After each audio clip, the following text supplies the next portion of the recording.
What happens when a family's grip on power and influence starts to unravel in front of the world? For the Murdaughs of South Carolina, the fall from grace involves murder, corruption, and a century of secrets. We watched HBO's Low Country, The Murdaugh Dynasty, and Netflix's Murdaugh Murders, A Southern Scandal. It's a story of crime, privilege, and the dark side of family legacies. Welcome to The Disorg, a podcast where we unpack big ideas from documentaries and the tangents that they lead us down.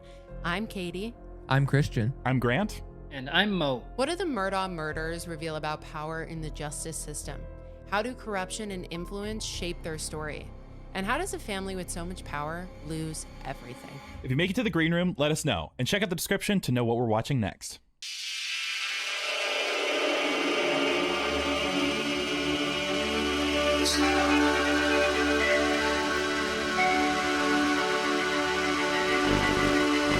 We watched a documentary. We watched actually a couple of Accidentally. Two docuseries. So basically, I mean, I've been so on this case since probably 2021 after Paul and Maggie died, but just he's cleaning himself. But just because obviously you can probably see in the title, we're talking about the Murdaugh mysteries, the Murdaugh case, which is a really long case that literally the beginning of this family, I would consider it literally a dynasty in the Low Country of South Carolina, has been going on for 100 years. It is a family with a lot of power. The men in their family all held the position, actually, except for Alec, because he was just like a volunteer. He was just part of the law firm. They all held the position of solicitor, which is basically like the Prosecutor. attorney. Yeah. Or It's like the county prosecutor. what is it called? Attorney General? No, not Not Attorney Attorney General. General, just the prosecutor for the county of Yeah, but there's Hampton a County. term. Why can't I think of the term? Is it? District it's- attorney? Might not. I think it's just It's prosecutor. something It's the district prosecutor. I'm pretty- District Attorney. That's what Oh, it is. that's Mo just said that. I didn't hear what he said. Sorry. Yeah. We don't listen to him. It's okay. We don't listen to him. He's not wearing green today. So they basically held this position of district attorney, as we know it, but solicitor down in the South for 100 years. And they were known as people who could kind of get away with anything. Their kids drank when they were really young, got into some scraps with the law, nothing too serious, but everything was sort of taken care of. And you didn't want to cross them because people would say things like, they're going to get away with it. They can make you disappear. Really sort of like scary shit. Sort of how we talk about some political figures in the United States, I would say. So basically, we watched, there's many documentaries out there. I've actually also read the book Blood on Their Hands. I think that's the title.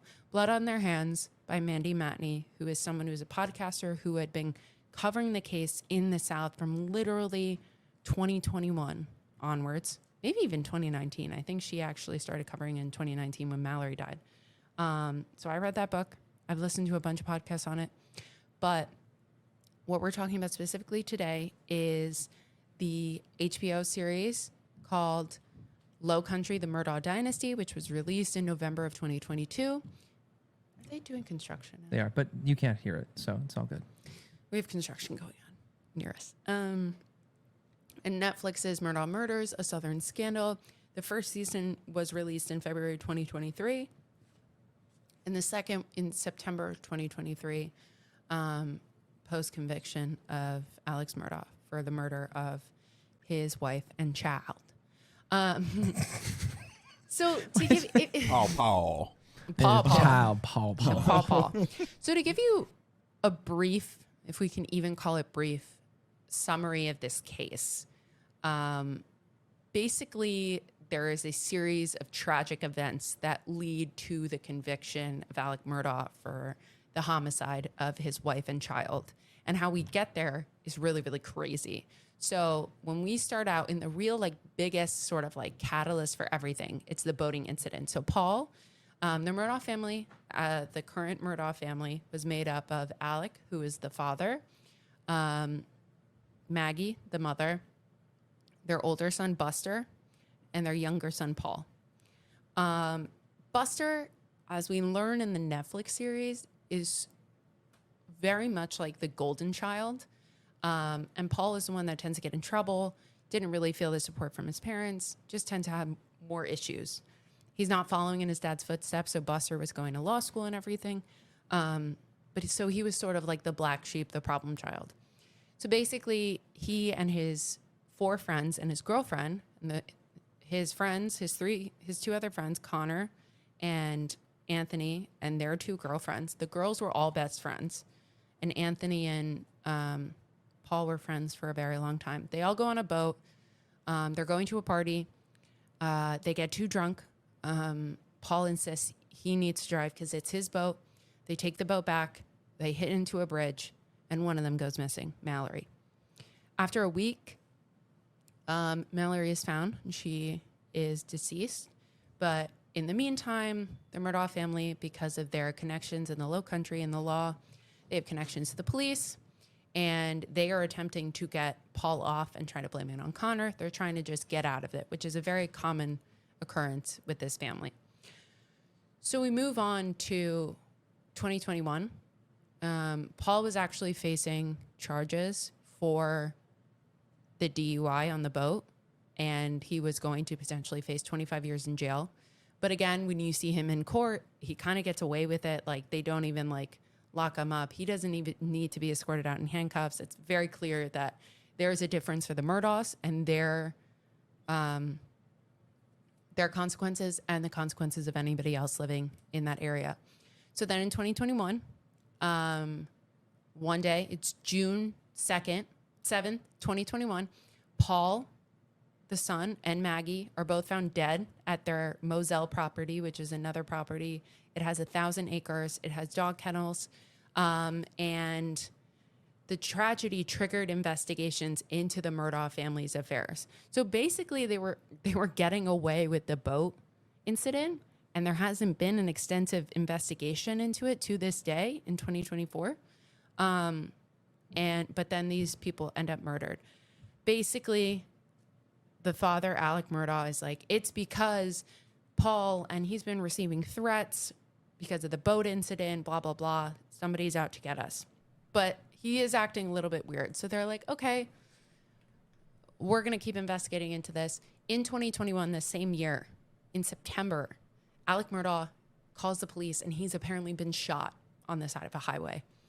And why are you looking at me like that? I'm just paying attention. Why are you perceiving How me? dare you listen to me? We find out Alec later admits he's not shot fatally. He's shot literally on the side of the head, and he's like, I'm bleeding. Well, someone shot me. Allegedly, he's not even shot at all. Allegedly, the bleeding that's happening is because he fell back and hit his head. So what we learn is that he orchestrated it with his cousin, Eddie Smith, who honestly, I think Eddie's a G. And Eddie was supposed to shoot him and kill him. He didn't tell the full extent to Eddie. So Buster, the surviving son, could get their life insurance policy, which are probably millions of dollars. So we later learn, and I'm not going to go on forever, but basically we learned that something fishy is going on. Why is Alec Murdaugh going through all of this? Why are these different things happening? Is someone after the family? Whatever. And we learned that Alec Murdaugh has been stealing millions of dollars from clients at his law firm because he's doing insurance cases, and he's stealing millions of dollars from these people. They're never seeing a cent of their money that they should be seeing from different settlements. And we find out he also has an opioid addiction. And we hear that $4.3 million of this money is from the family of his previous housekeeper, who mysteriously died on their property in 2018. He basically sued himself so the 2 boys, her sons, could get money, and they never saw a cent of it. Because there's a lot of different podcasts that detail how this actually worked, but basically he stole the settlement money and they never saw a cent. So they didn't even know that $4.3 million were out for them to get. He had a friend that was a lawyer that represented them, and basically orchestrated it so he stole money from vulnerable people. And this happened many times. The Satterfields were not the only victims of this. And since all of this, and since they started looking into the deaths of Paul and Maggie as a homicide and as Alec as the perpetrator, they've reopened cases that were sort of linked to the Murdaugh. So the Satterfields with their housekeeper dying at their house, and Stephen Smith, who was a young gay man in the town in 2015, who was found dead in the middle of the road, supposedly from someone hitting him with a car, even though his injuries were not consistent with that. And as we go through these two docuseries, which I would love to talk about the differences of it, eventually Alec is convicted because a video that his son took at the time places him at the location within 5 minutes of their supposed time of death, when he said he was not He's not there area at all. Yeah. So he tried to create an alibi for himself, but unfortunately for him, there's a video that that actually located him at the property. So, okay, so let's chat. Let's talk about the differences between the two. I would say, as a very general difference, obviously the HBO one was made first. There is one season of it.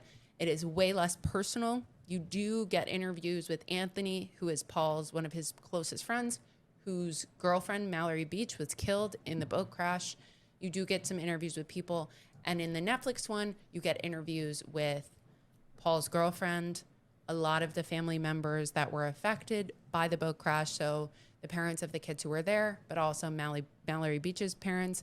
I think it's a lot more personal, a lot more detailed. And there are 2 seasons, so it is covering a lot more of what has gone on. I personally, in rewatching the Netflix series, I like the Netflix series better than the HBO one, but they're both very, very well done. So it's kind of hard. I think it's just more of a perspective that they're going with. Yes, Chris? I think both of them, I wouldn't say one was more like personal than the other ones because they interviewed a lot of the same people. To me, it felt like the HBO documentary actually focused way more on some of the discrepancy of the details of those like previous cases and the things like the history of what was going on with the Murdaugh, right? Especially the Stephen Smith. The Murdaugh, the Murdaugh, with the murders of the Murdaughs.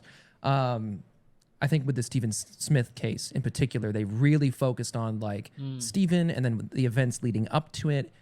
And it like was very focused on the incidents, like the events that had happened. Whereas Netflix, and this was really good for me because I had not seen the Netflix one really focused on like the lives of the people and their history. I got such a better look at who Paul Murdaugh was. And but isn't that inherently more personal? Well, to a certain degree. I think to say that the HBO one was not personal is... That's not what I'm saying. I'm saying that I think the Netflix one was more personal. I think it just was more... It was more insightful into... the actual lives of the people. Yeah. Which I get, yeah. So I think that's what I mean by personal. Sorry. Yeah. No, it's okay. That was sort of my perspective, is I think they interviewed a lot more people closer to the case. I think a lot more can be covered by having 2 seasons. But also, yeah, there was a lot more. I think having Morgan, remind me if Morgan's even in the HBO one. I don't think she is. Don't think so. Having Morgan in there, because I've watched the HBO one, then the Netflix one, was like eye-opening to me. And I think really gave a new emotional quality to the series that the HBO one didn't really have. Yeah, I would love to hear what you guys think. So the big difference that's obvious is that the Netflix one has a second season that was released way after, so it covers a lot more stuff of what happened and how Alec got convicted and all of that stuff. But I also noticed a couple other things that actually made me prefer the HBO one. So in the Netflix one, they told you like the punchline of the boating accident right away. Like within the first 2 minutes, they told you that Mallory Beach had died. And with the HBO one, to me, it felt a lot more like a movie in that, the action was keeping me at the edge of my seat. And I was like, what's going to happen next? What's going to happen next? And the pacing was more interesting, at least for me. Whereas the Netflix one, I felt like I wasn't automatically glued to it right from the beginning. It felt more like a documentary than a film. The vibe was a little more relaxed. The lighting and the music felt much lighter. There was less suspense for me. And after that, they rewinded and went into the backstories of Morgan and Paul, which were really interesting. The other big difference I noticed was that in the Netflix one, they humanized Paul a lot more. Yeah. They showed you some of his positive qualities and stuff like that. Whereas in the HBO one, I was like, this guy's a villain. That's what it felt like to me in the HBO one. Yeah. That's interesting because I good still point. left the Netflix one feeling as though he was a villain, but it instilled a question into me that was, could he have been different? You know? Yeah. Like if he wasn't raised in the scenario that he was raised, could he have been any different? You know, because Morgan talked a lot about, you know, the ways in which he was a good friend to her and how they got along and all of this, but they didn't talk about in the HBO documentary, and this is the thing that made me dislike him even more. They didn't address in the HBO documentary the physical verbal, mental abuse that Morgan was subject to at the hands of Paul. You know, like And even that night in and particular. specifically, on the boat. Oh, that's true. Moments, minutes, who knows how long before the crash, was literally spitting in her face, slapping her, Calling her like calling her all manner of things. And that's just like I can sit here and understand that Paul may have felt guilty in the aftermath, because I think Anthony was really, in essence, Paul's champion of like, I still love him and all of this stuff, and I don't think he deserved to die. And I don't believe that anybody deserves to die in that way. I think that justice needs to be carried out. I'm not for capital punishment, but justice needs to be served in some way, shape, or form. So I'm not for death, but I'm not mourning Paul's loss to a certain degree because of the stories that were told about him. So in that way, the Netflix documentary actually made me dislike Paul more Interesting. than the HBO one. Like, yes, I got more of a picture of him, but I left being like, yeah, not only was he like abusing his station, he was literally abusing his girlfriend. Yeah. Like that's, I that's something that I was like, wow, I didn't expect to hear that in this. So Yeah. What do you think, Grant? I think I had the opposite experience as Mo. I think I generally, I enjoyed the Netflix one a lot more. I think most notably, I felt like, well, maybe not the budget, but it definitely felt like the content that they were working with when making the HBO one felt a lot more shoestring than Netflix. It felt like Netflix had more access to more footage, more people to interview, had more details. To me, I felt more suspense in it. This not to say that you're wrong, Mo. This is just how my perspective. So much of it felt just like they didn't get credibility with me. Like in the HBO one, it felt very much like these are just people saying a story. Like I didn't feel like this happened, you know, even though I had watched the Netflix one first. I knew it happened, but okay. Oh, interesting. I knew it happened, but it didn't feel like I got any credibility that it did, you know? Cattail. Because it was like a bunch of people who were around when it happened, but they weren't attached to it, you know? Like one person who was like a reporter, one person who was a friend of a friend, or like stuff like that. Yeah. So I felt like the Netflix one, I felt like just grabbed me more. Sure. And just had, like you said, like there's some details that they just left out in the HBO one. And it could be that it's just the devil's in the details and I watched the Netflix one first, so I preferred that one. But it just felt like a lot was left out. A lot of the personalization about what happened to people, how they felt. It was a lot of like, because the people that they were interviewing weren't a part of it, it was inherently more difficult to empathize because it was a bunch of people like, can you just imagine, you know, like imagine how bad that must feel, instead of hearing from the people saying it felt like this. So it was interesting because I would have expected to be the opposite, because I've always thought Netflix is like just lower quality than HBO in most cases. That's why I was surprised to come out the other end with that kind of outlook on it.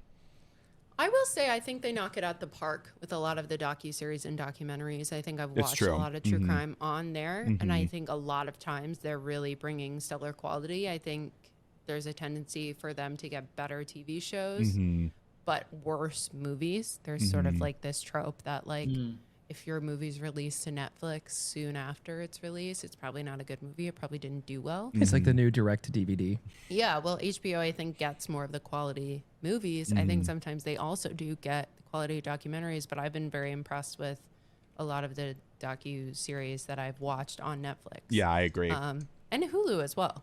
Hulu too. Hulu's not in this conversation, but yes, Chris. What I wanted to throw in there too is I think what you're pointing out, Grant, is the variance in time as to when each came out. Because I just want to double check our It's show biting notes me. here. The cat is biting me. Cat is shown on screen if you are an audio so listener. Oh, please. If you're an do audio not listener, stand. fuck you. Should have seen the cat. Oh my god. He just muted it. I can't hear anything anymore. I got it. Oh fuck. There we go. Oh, the cat came. Anyway, so what I'm referring to is there was a discrepancy in when these were both released, and HBO was released in November of 2022. Yeah. And then the Netflix one was released in February of 2023. So in terms of timescales of production, it could be that once HBO kind of caught wind, or we don't even know because this could have been like sold to HBO. I'd be interested to know when they started filming because they could have started filming like right after everything happened. And then it could be really hard to get in contact with people who were directly related to it for purposes of the investigation, for it being very fresh still.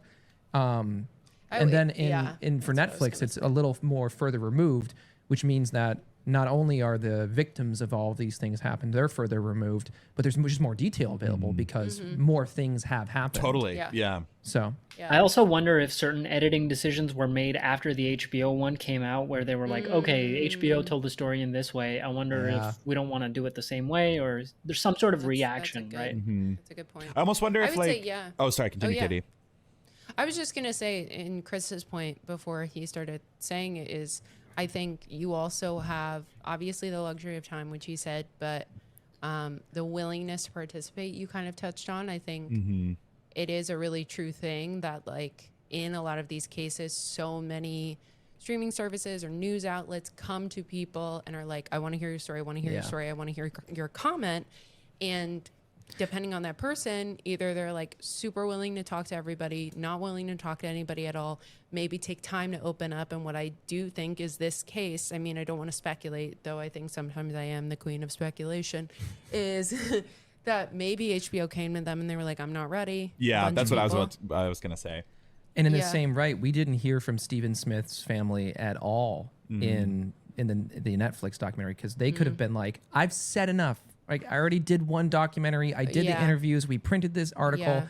You know, like it can get exhausting. Yeah. And also to reference the book that I read, Blood on Their Hands by Mandy Matney, who is a journalist who has made a lot of headway in the world of journalism from covering this case. And she covered a lot of stuff as it was coming out.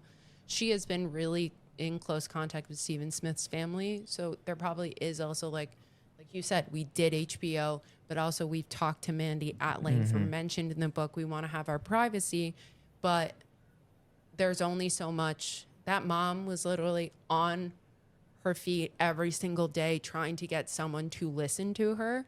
I bet it is exhausting, and it maybe felt like a betrayal to even like, I don't know, continue to tell your story and not really get a response. Was Mandy in one of the docs by any chance? No, Mandy actually, she definitely wasn't in Netflix, but I don't think she was in HBO. I don't remember her. Mandy has a podcast or had a podcast on the actual case itself, and that is a lot of the source of her book. So she was starting the podcast. She basically was covering happenings in the South Carolina area. She was new to the area. She wasn't getting like the best gig. Like she was really sort of like pushing and like trying to make a name for herself. And then she ended up eventually starting a podcast with one of her very close friends at one of her old jobs, like another journalist. And they started this podcast, and now they have murder related podcasts or like things happening podcasts. I don't actually listen to her podcast at length. So I couldn't really tell you exactly. I know it's called like Cup of Justice, I think is the name, or they might have renamed it. But she has 2 podcasts or more. But the book kind of covers like it's a memoir too of her and how the case has impacted her life and how like she knows Dick Harpootlian and like people in the family are after her and like are sort of looking into her and aware of her. Man. Just kind of like at the end of the Netflix first season, Alex like, has Netflix contacted you or whatever he says about it? It's similar where she's like, I think she says, I know that John Marvin has been looking into me and they're like, who is this Mandy Matlin woman? Definitely Dick Harpootlian, which honestly the most incredible name I've ever heard in my entire life. Katie said Harpootlian sounds like a vehicle, I didn't say a weapon. vehicle. I said it was like What did you say? I said it was like an aquatic Vessel. Yeah, or like That's- an aquatic weapon. Yeah, I was saying Like a it was kind of harpoon. like it's like this is the new Navy, A-10 Harpootlian aquatic vehicle. And homeboy's name is Dick. Like Yeah. he literally goes by Dick. Also, I learned in the Netflix documentary really, that Richard Alexander. Sorry, I'm burping. that Mr. Murdaugh. I think it's Murdaugh. Murdaugh. No, or one of them. it's- I don't know. The correct pronunciation. Murdaugh. It's a Scottish name, and the correct pronunciation would be Murdaugh. That's how. But for whatever reason, they say Murdaugh. But I also Yeah. think, I mean, it's a Southern influence. Like his name is Alex. It's sort of like how the Alec- Brits say instead of Murdoch. Anthony, they say Anthony. Yeah. Like I think they say Alex as Alec. But Yeah. his first name is Richard. Yeah, he's Dick too. He's Dick. It's just like Dick Alex. Dick Alex Murdoch. I'm so sorry. But no, there was a point to that. I'm sure there was. It was revealed to me in the Netflix documentary and not the HBO documentary. I just was assumed his name was Alexander Murdaugh the second, whatever his full name was. And also something that I wanted to touch on was this idea, because you kind of touched on it, Grant, of that there was just so much more media present in the Netflix one. And I agree. And I think that maybe that's also like time being a blessing and more becoming available. But it also just struck me as like, I wow. actually feel like I want to look this up and see. Yeah.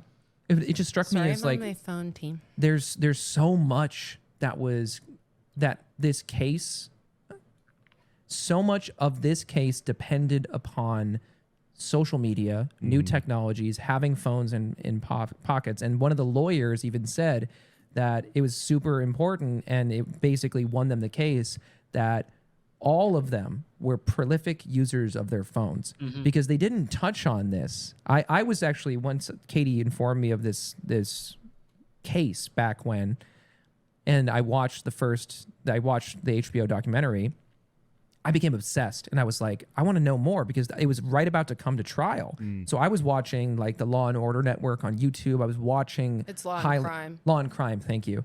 I was watching their highlights and things like that, and then they would do analysis. And so one thing that they just didn't touch on at all in the documentary, which I think is kind of a misstep here, is all of the activity that was directly recorded on their phones the night of the murder. And I want to throw this up really quickly, and we can put it up on screen, but I just want to read it out I'm not because seeing a Wikipedia page for the HBO.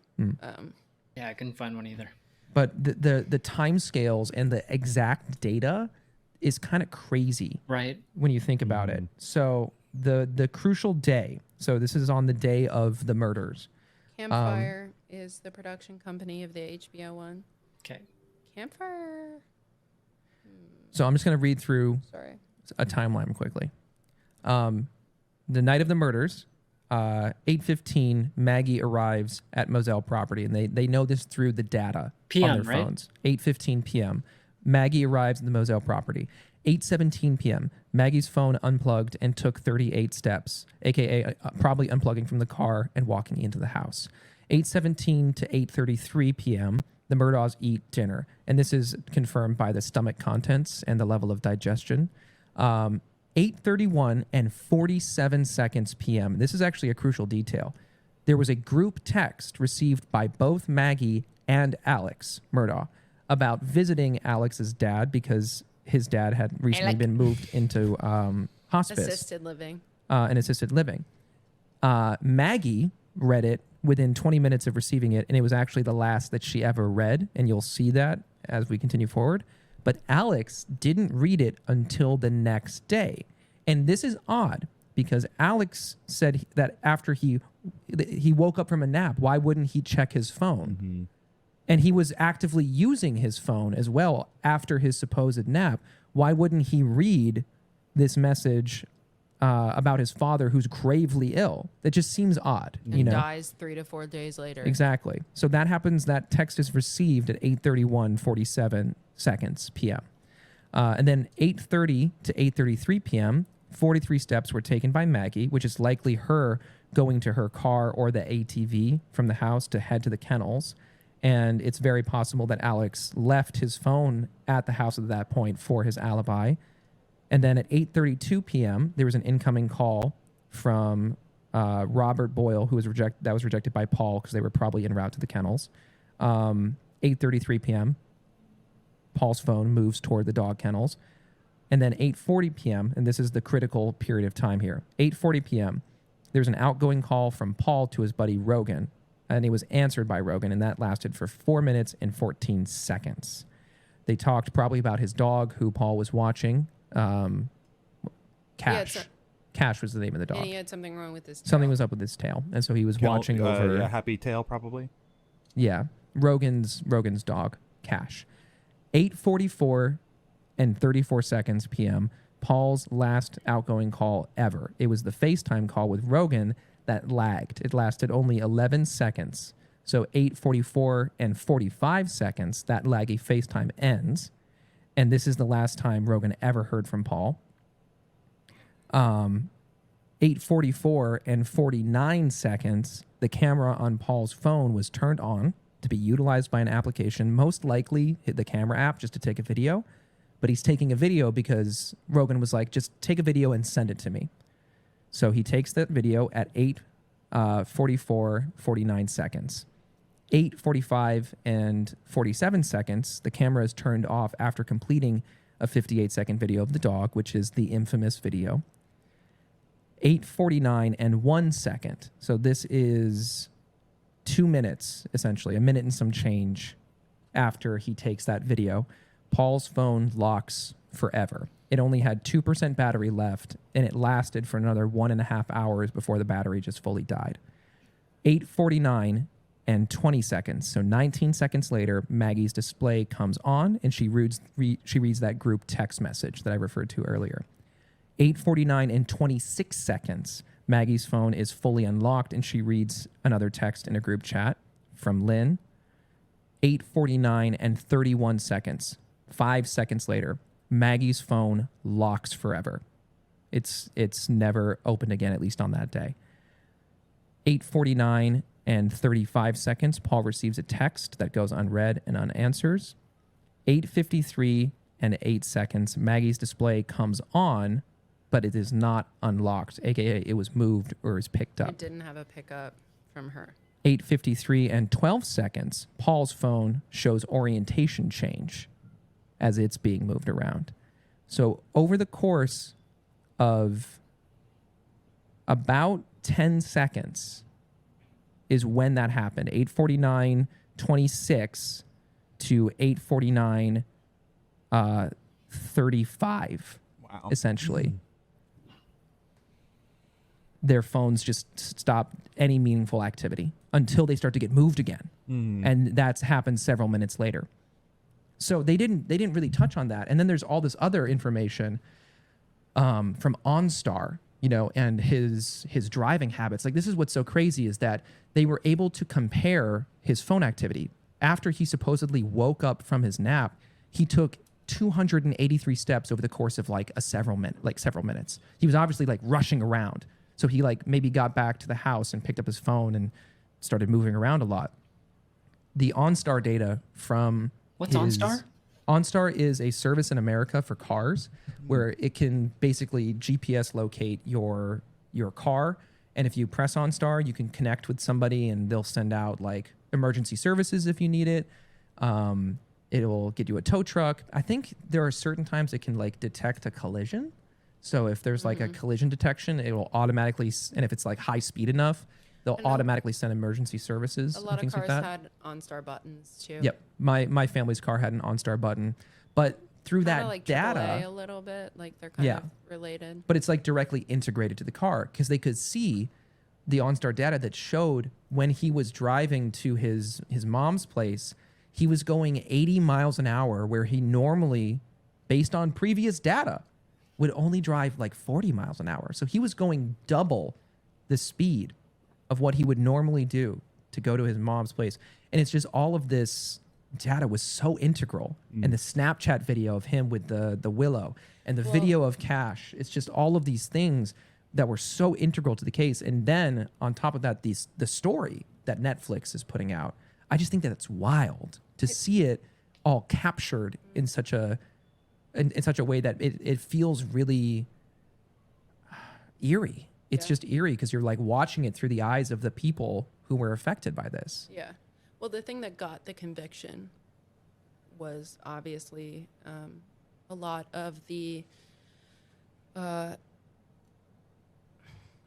people that came on and were giving their testimonies, especially the woman who was the caretaker of Alex's parents. But I think it said within 5 minutes, it was like 8:44, where that Snapchat video was taken. You can correct me if I'm wrong. And then they think the estimated time of death for, I think, Paul was 8:49. And let's also talk about the fact they mentioned in Netflix that Maggie never went down to the kennels.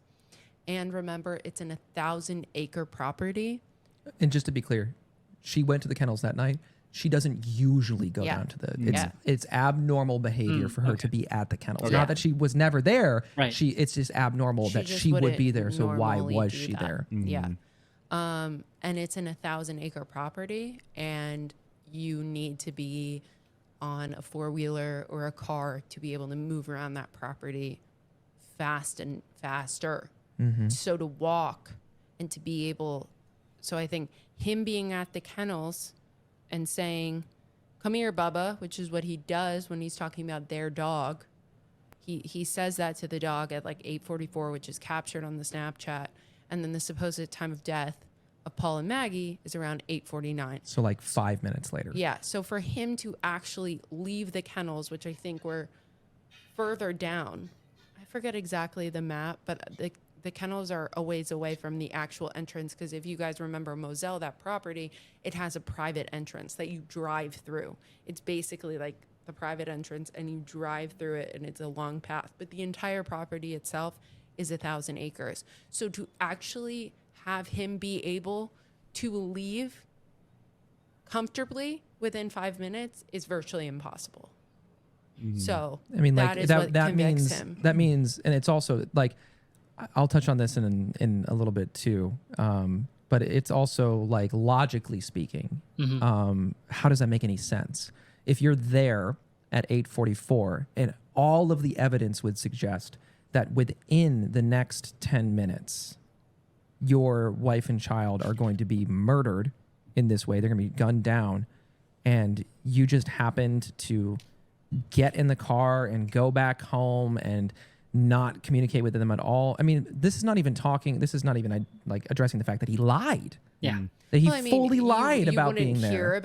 hear the gunshots. I mean, we're not in a bustling city. This is a very quiet area. It is in the country. He would have been able to hear it from the car. If for whatever reason that he's like, "Bubba, come here," he runs out, leaves somehow. He says that, immediately gets in his car, turns on AC/DC, and just starts driving and away. just starts booking it, and he doesn't hear those gunshots. You could probably hear those gunshots from miles away, and they are the only people for miles. So none of it makes sense. If he was like, "Oh my God, I discovered them," and he said to the caretaker, "If anybody asks you, I was here for 30 to 40 minutes," when really he was there for 20. So clearly the timeline's not timelining, and Alex Murdaugh did it. Yeah. So I want to touch on this as well, but I want to open up the floor because I feel like I've been talking a lot this session. I'm obviously very passionate about this and interested in it. It's a crazy fucking case. Like literally to try to cover everything is so difficult. There are so many details. I said to Katie, I was like, I think what feels so interesting about this case is that it feels like the O.J. Simpson trial of our time. Which is funny because he was interviewed for the second season. I said that. That's like 5 minutes before. And then it's like, O.J. Simpson weighs in. And I was like, are you... He's like, he's probably going to get away with it. It's like, okay, OJ. Also, he was like, I don't know why people think I'd be an expert. Yeah, exactly. That was hilarious. Like, I don't know why people think I'd have anything to say about this murder trial. So stupid. But anyway. And then there was another mention of OJ later. And you were like, oh my God, I forget what it was. There was another mention of OJ, but that's a really good comparison. yeah, they said like that nothing, media coverage. no true crime exactly in terms of had gotten as much national coverage as this case had. Yeah. And I think it's also like one of those trials where no matter your like walk of life, because I'm not like a huge sports person, so if I'd been like really alive and cognizant during the OJ trial, I'd be like, who is this guy? What's going on? And then as you learn more details, it's like, whoa, that's crazy. And then the acquittal being what it was is just even crazier. So it kind of fits that mold of like, who is this guy? What happened? That happened? This other thing happened? Here's what I'll say though. Feel free to blow me up in the comments. People who are actually into football, like really into football. I would guess maybe my dad would be someone I would ask about this. But I think OJ was at the level of like how we talk about Tom Brady. Sure. Maybe Tom Brady's like a little bit more. Like maybe Aaron Rodgers, Brett Favre, who actually just got diagnosed with, might have been Parkinson's or something. Something I think really so. scary. That sounds right. Yeah. But sort of these like big figures in football. So I think you would know this person, and I think it would be like, that's kind of weird. Mm-hmm. I mean, it's sort of like, I don't know. I mean, the only thing I can really think of as like a sort of comparable cases like Aaron Hernandez, but he was very early on in his career when everything happened with him. But yeah, I mean, I could talk about the Murdaughs forever. I've been talking about the Murdaughs forever. I think like for 3 years, I've been fascinated with this case. I've consumed basically everything I could. And still, I think the Netflix and the HBO series were still teaching me more and more and more. And I think honestly, I would be shocked if we don't hear significant updates in the next 5 years. I would say that. Interesting. Personally. Like, what do you think we might hear about? Like other murders or Well, I think something Stephen about Buster, Smith maybe? case. Buster's Yeah. still alive, right? Like, who from the family is Buster's- still there? Okay. so. Buster's still alive. I don't remember.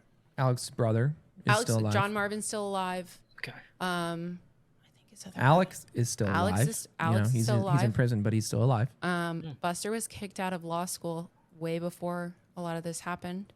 I don't know if Alex's mother is still alive. I don't think there was anything pointing to her dying.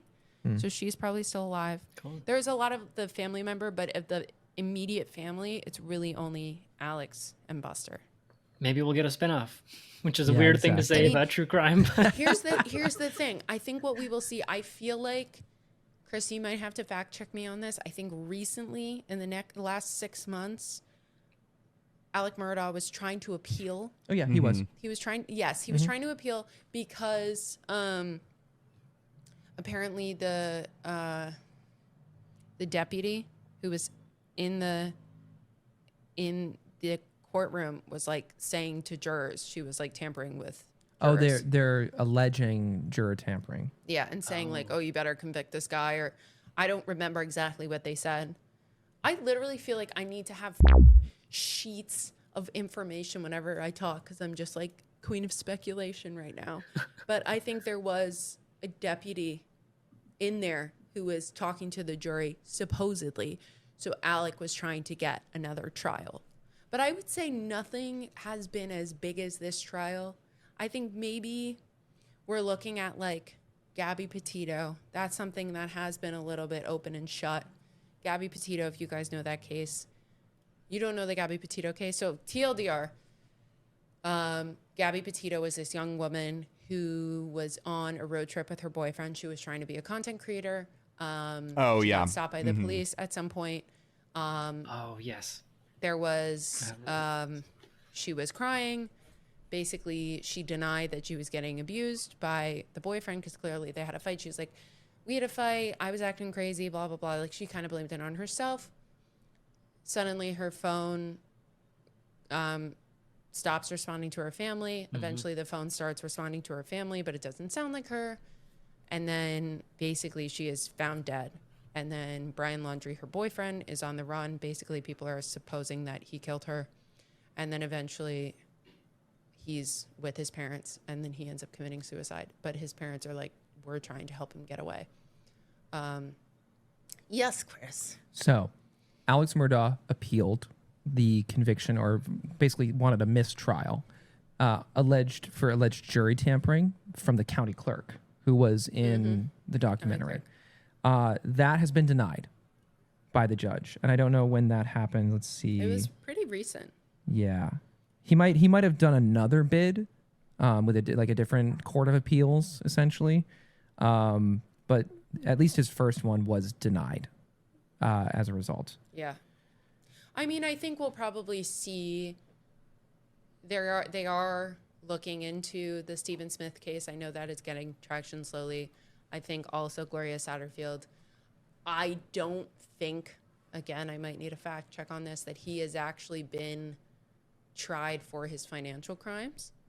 I don't think that has been part of it. I think it's sort of like he was tried for the homicide. He's already in jail. That was sort of the focus, because it tends to be the focus. Like if you commit fraud and you don't commit homicide, and you're going to get tried for fraud. But if you commit homicide and fraud, they might prioritize the homicide. He was tried and was sentenced in April of 2024 for his bank fraud, wire fraud, money laundering. It was okay, so I'm wrong. I'm totally wrong. So which just stacked on top of his it case. was a plea deal, admitting the wrongdoing, the financial crimes, adding 27 years to his 2 consecutive life sentences. Yeah, so I was totally wrong. Yeah. Sometimes as usual. So I do want come to. up here, I was Kate? doing research, and I want to share this research and this thing that's like it's an interesting part of this whole thing. But again, I want to open the floor before I do that, because I feel like One the thing conversation's I wanted to add to what you said earlier about all the evidence and all the footage and stuff that there is because of technology was I felt the same way. And during the boat incident story in the HBO one, that is exactly what I felt. And I literally took a note of all the types of video footage that they had. And it was CCTV of the beer run. There was TikToks. There was CCTV off of the boat when they were just walking on the pier. I don't think it was TikToks. I think it was Snapchat, actually. Okay, yeah, it could have been Snapchats. And there was the police dash cam footage. There was hospital footage. There was obviously the news footage of the news anchors, of the people that they were interviewing in the documentary itself. And there were some other vertical videos that we had seen. And I was just like, man, how did they get all this? But it was so cool because that made it feel a lot more like a movie to me, because they had literal video evidence of whatever they were talking about at all times. That was really interesting. It was really cool. Totally. I think Snapchat was a huge portion of this. I think because Snapchat, obviously videos do have metadata, but Snapchat literally, you go through your history, you can see the exact time, location, and it's all there. Yeah, it's all there when you take videos, but in Snapchat, I think especially during that time and earlier, Snapchat was so popular. I was such a huge user of Snapchat, and all the videos they were taking of each other are very much what you would see. And I think it was a hero in a lot of this case. You saw the girls kind of drunk at the location that they were at. You saw them on the boat drinking. You saw them holding White Claws and beers and stuff like that. But then obviously Snapchat also, or it was the video he took on his phone. I thought it was Snapchat initially. Snapchat was the thing, or video was the thing that convicted Alec Murdaugh. So I think the phone videos are huge. Yeah, totally. And how did they get the Snapchats? Don't those delete after whatever, a day or something? They can, and then they also can't. I don't know if Snapchat operates the same way as some secure messaging apps do, or I don't know if encrypted is the correct word here. Katie? So what I think probably happened is they probably saved those videos. I think probably a lot of what happened is they had a history of their stories. I think they keep history of your stories, but you can also just take a video on Snapchat and save it.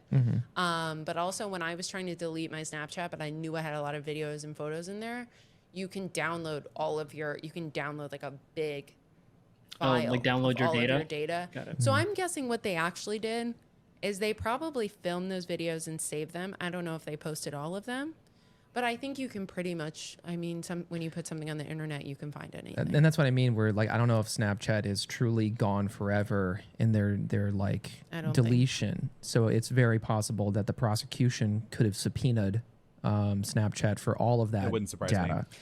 me. I totally forget if you post a story, they definitely show memories of things you saved, but I forget if they show you the actual story because Instagram keeps think all of that history. Instagram does, Instagram but for sure does. I haven't it has used an archive. Snapchat in so long. I don't haven't used think it. I don't think that Practice there's in the a comments. yeah. Honestly, we can look it up after that, but I think probably. Any of you old millennials in the I mean, especially if the things you were detailing, Chris, about the rotation of the phone, if you can get that metadata, Oh, yeah. I think it would be. This is where Alec Murdaugh really screwed up. Is he underestimated the power of technology, like A the lot of true people power do. of technology, where he was like if it is to be believed that he did this, which I do, I'm going to speak as though he did this, and he left his phone there as an alibi because he knew like, well, I shouldn't take my phone. There's probably location data. There's probably this data, but he didn't even think about like the gyroscopic data on this. He didn't even think about the fact that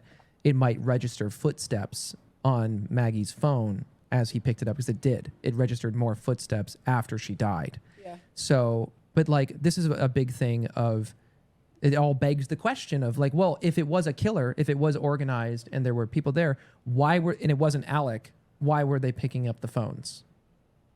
Why were they like trying to access the phones? What would that do for two And killers why was who he are not there using for a his hit? phone for a period of time? Because if it's like supposed to work like a hit, let me speak from my professional experience. It's a joke. I don't have any. I feel like if I was there and I was the person who did it, I would destroy their phones. I would take that shotgun and I would shoot the phones to make sure that if there was any evidence for whatever reason, that there would be no access to those things. So things just don't add up, and they Alec don't made add a up. lot of dumb decisions. He made Like, a lot of dumb really dumb decisions. I don't think decisions. he thought changed it his through. clothes. I don't He changed think. his Yeah. clothes. Yeah, he was and they said this, the guy who was the ballistics guy. Yeah, the He firearms said expert in he ballistics. was like, this was a rush thing. But I just want to mention really quick, the things that are really damning right now about true crime, like the things that we see that convict people, are genetic genealogy, and that is so powerful, and also phones. Because Brian Kavanaugh, literally the reason why he is being suspected of killing those 4 students in Idaho is because his phone was pinged right near their place at some point, but also he turned it off. He went on airplane mode for like 3 hours and then went back on. You're kind of damned if you do, damned if you don't when it comes to phones. If you turn off your location services, if you're like, you can't say that I'm there, then they can be like, why was your phone off for 3 to 4 hours? What reason would you have to turn your phone off? And they can see in the history that you don't do that. If you're not a person who turns their phone on airplane mode because it's in the middle of the night, if you're not a person who does that, why the fuck would you do that? And also, they see you're driving, you turn off your phone or you turn on airplane mode, and then they see you driving back. Where have you been in those hours? So you're damned if you turned it off, but you're also damned if you don't, because they have the geolocation. So phones are really like, I saw something else recently, and they were like, people are really stupid and they underestimate the metadata that we get from phones, the data that we can pull from your phone. And all the 'cause that will technology convict that's you. around us, cars, phones, even. It will track everything. I mean, your headphones have location data in them. You know? I mean, that's how people literally are finding. I mean, it's what happened to Gabby Petito. They're like, she might be alive because someone's texting us from that phone, but they can track the location of the phone, especially if you have location services turned on. But the phone will really fuck you, and people when people are The stupid, phone's gonna it's do what to usually- me? It's gonna fuck God, I hope so. No, but like really, I would say to get away with something like this in 2024, it is incredibly difficult, and I don't know. I don't know how We need you to would. reboot the How to Get Away murder series. Yeah, Murder exactly. series How for to Get Away. 2024. Just I need to rewatch that series. I never watched the full amazing. thing. Sorry, Yeah, Chris, so- you were gonna say? No, just Viola. like, so I have this post and it's like, it's a detailed thing. So again, I want to give another open, because I've said a lot. We Yeah, keep Grant, saying you wanna this, say and they're like, anything? blah, blah, blah, Yeah, blah, blah, Well, blah. I feel like I've been dominating the conversation. I don't Oh, want to. I don't know where we're at in the format of the podcast, honestly. But I mean, I have like a I tangent. think we're still discussing. Yeah. Yeah. But I don't know if But I also, have. you said you're very into true crime documentaries, and I think I'm someone who's like very vocal about it. I would love to know more about like your perspective on this case and watching the case, and if you knew anything about it before, Yeah. etc. I'm definitely et cetera. like, I like true crime, but like, okay, there's something to be said about like, if it's like, how ethical is it to be like, oh my God, I can't wait for the next true crime about the next serial killer or whatever. But like, outside of that, I just like, generally, I like how Netflix most of the time does it. I just like, a lot of the time Netflix has a really good eye for storytelling with this kind of thing. Yeah. So I don't usually pay attention to like true crime stuff until it's a documentary. Because generally, like, at least on TikTok, a lot of people can have a lot of misinformation, or they're just not qualified to talk about it. I just kind of stay away from it until like it becomes like a fully fleshed out story. Yeah. But like, I've watched a bunch of them on Netflix and I really like them. And this one in particular, I found interesting because it was so all the time throughout the entire series, both of them, I kept asking like, why? Like fucking like so frequently in other documentaries, there's like clear motivation, or like, or they do a character assassination or something to kind of let you know like this is what this person's like. But we didn't really get to know Alec at all. Like not a lot about like why he would do this. Like we know he was protecting Paul, but like outside of that, like if he did do it, which it looks like he probably did, but like you can correct me if I'm wrong, but I don't think the documentaries really got into that much about why he would murder them.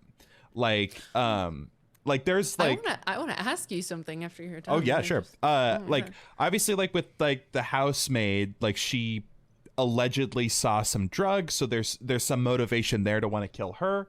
But like in my thought, with a murder conviction, you like obviously there's opportunity, but also I would imagine motivation is really important for proving it. And so it's like, it's interesting to me that wasn't talked about a lot. And so I was left thinking like, trying to like think about like, why would he obviously he cares about image, and like what his family looks like to other people, but like I don't understand how that like would translate into murdering his family. So Yeah. Didn't So come funny up in that the you court say stuff that. at all either. Yeah. Like So with funny that jury you say or that. any of that stuff.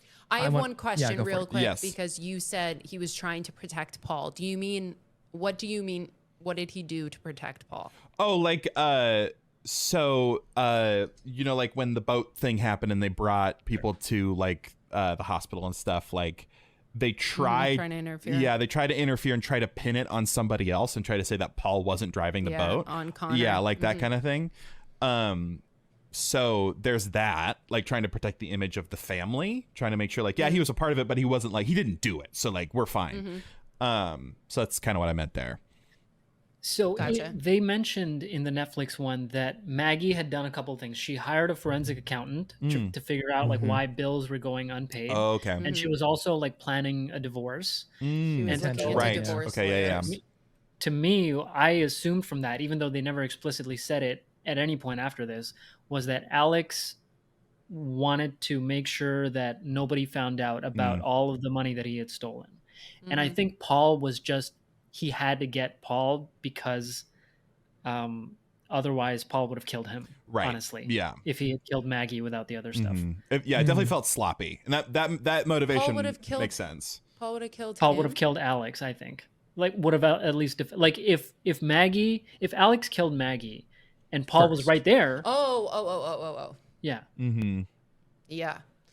It's funny because I've obviously like went through this this whole case so many times in my head.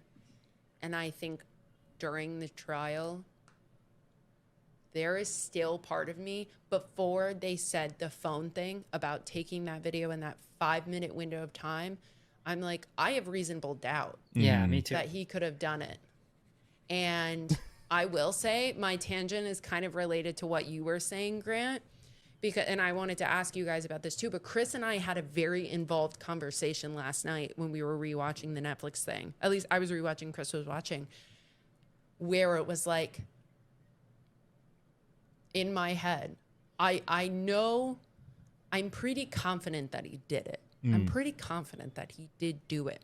But in my mind, I'm like, why would you set yourself up for the possibility to get convicted for murder, which always will have a longer sentence attached to it, when you are trying to avoid your family, maybe Paul getting convicted for 25 years and that tarnishing the reputation of the family, your opioid addiction coming out, and the financial fraud coming out. But the fraud, clearly, as we know, only 27 years for him. So say he went to jail for 27 years, Paul went to jail for 25 years, say that all worked out that way, and people found out about the opioids, fine. Yeah, I mean, like, the family name is tarnished, but I'm like, taking a risk of, like, literally murdering your family seems like way too much of a risk. I mean, obviously, we're dealing with someone who is not within their right mind. I think it was the day of, I think June 6th, 2021 was 7th. when, sorry, June 7th, 2021 was when the CFO of the law firm started Confronted to him. look into this stuff, and it was like everything was falling down. He heard that his father was not doing well, and he had pneumonia, and he was back in the hospital. Basically terminal. Yeah, he found out that it was out of his terminal. The CFO was looking into him. That's when that shit started. And I think he was like, okay, there needs to be a way out. I think my only thought in the matter was like, we need to look like, I mean, this is what Chris said, really. We need to look like victims. And that's the only way we can get out of it. But still, to me, I will always sort of be like, but dude, why did you need to kill your son and your wife? Your wife of all people. Like, I'm not saying Paul deserves to die more than Maggie, but like, I would think my train of thought and logic would be like, okay, if he killed Paul, we do see it as kind of like someone's after Paul. Of course, it's likely that Maggie was a witness, so he had to kill Maggie, and there wasn't really planned. She never went to the kennels, like we said, except for that night. But I would love to discuss this, because I think I will always have in my head, like, why the did he do this? It doesn't seem smart at all. So I also just want to really jump in, because I want to share this thing, because I think it is related. Because what we're talking about is also like, you know, Grant, you said it. It's like usually in these kinds of cases, there's a motive. Like we can point to something, even if it's like a serial killer. He's a serial killer. He's insane. He just loves to do it. You know. Yeah, I mean, And like, that's what they told you a little bit toward the end of the HBO one, when they asked, when they talked about how much money he stole. They kind of suggested like maybe he likes it. Maybe he's just like sick in the head. Sorry, go ahead. So yeah, no. $10 So million. that's actually related to my tangent, so I'll get into that. Okay. But what it made me think about was like, okay, so what are we getting a conviction on, right? Because a lot of times I've watched like The Staircase, which I think is a great docuseries, and that was Another one where we could go into. there was like almost no real. There's not a lot of evidence like a murder weapon or something like that, right? And here we have another case where we never found the murder weapon, right? There's the guns are still not found. the guns are still not found, and basically all of the evidence in this case is circumstantial. And that's a word that you hear a lot. Like I remember hearing that in Zodiac, when I was watching Zodiac, and which I love that movie, but Mark Ruffalo's character is like, you're not gonna get a conviction. That's all circumstantial evidence. We need this or we need that. No, you don't. And I found this Reddit post from somebody, if he's to be believed, he's a lawyer, user Take this with a grain of salt. yeah, with a grain of salt. User big booty bitch. 35. but there's enough confirmation in the comments as kidding. well for me to believe this. User honest mango, user / Honest Mango said, an arrogant lecture from a lawyer about circumstantial evidence. There's a phrase that drives me nuts. It's just circumstantial. Substantial is a phrase that nobody with any legal training would ever say to make a point because it doesn't make sense if you understand evidence. Direct evidence is evidence that is experienced by a witness firsthand. For example, you're walking down a country road, you start getting pelted with rain, you have direct evidence that it's raining. You're experiencing the event firsthand. But if you're inside a bank building and you hear thunder and you see a bunch of people start coming into the bank and they're wet and they're holding umbrellas, those circumstances would lead you to believe that it's raining.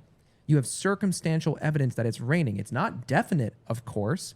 It might not be raining. There might be no thunder and no rain, and it's actually a busted fire hydrant, but come on, use your common sense. Be logical. It's raining. Said another way, circumstantial evidence requires an extra step, which is an inference. You don't directly see the thing in question, but you can infer that it happened. Context The evidence clues. that everybody, exactly, and the evidence that everybody loves is fingerprints and DNA. Well, guess what?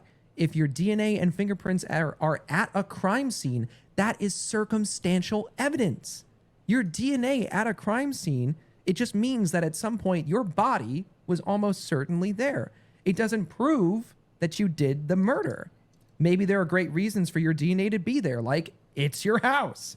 And then that would be weak circumstantial evidence. Whereas if your DNA is on the body of a murder victim that you deny ever having been around, Well, that I mean, circumstantial they're evidence is married, I very think strong. Okay. Well, but this is where it's like, What did you say, Mo? I was just Alex was married to Maggie. I think it makes sense for her to have his DNA on him. Oh yeah. but in yeah. the context of the circumstantial evidence of this case, him being there at the kennels, that's not strong circumstantial evidence.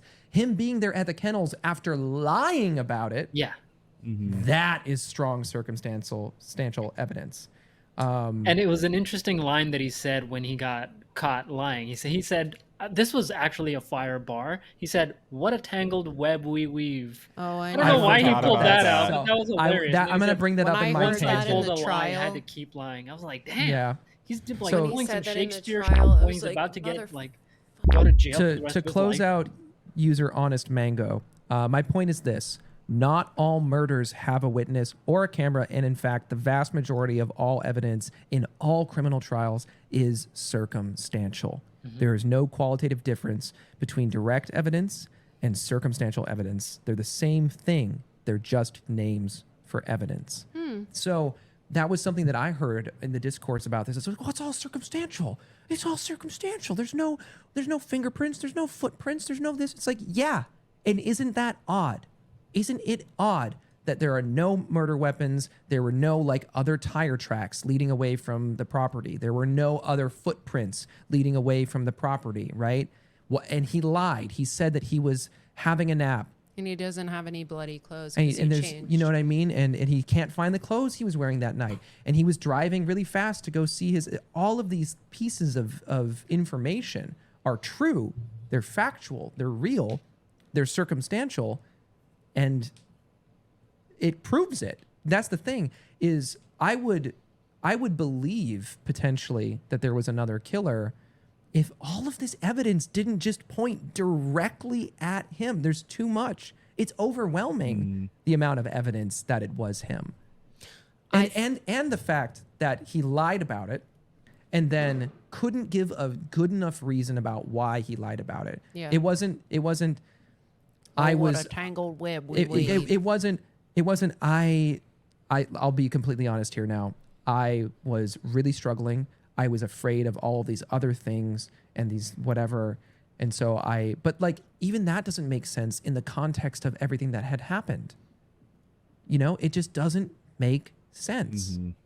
Yeah, I think it's interesting because when I almost feel like I want to reread that off camera later because I mean, he definitely knows more than me, this guy, if he's supposedly a lawyer, but there's part of me that has my doubts of his explanation. I think really for me, I think the most solid evidence is his audio captured in that video within the span of time where he couldn't have gotten away before the murders happened, I think there is always a chance that someone accessed their weapon. I mean, if you go into the playroom, all of those guns are unsecured.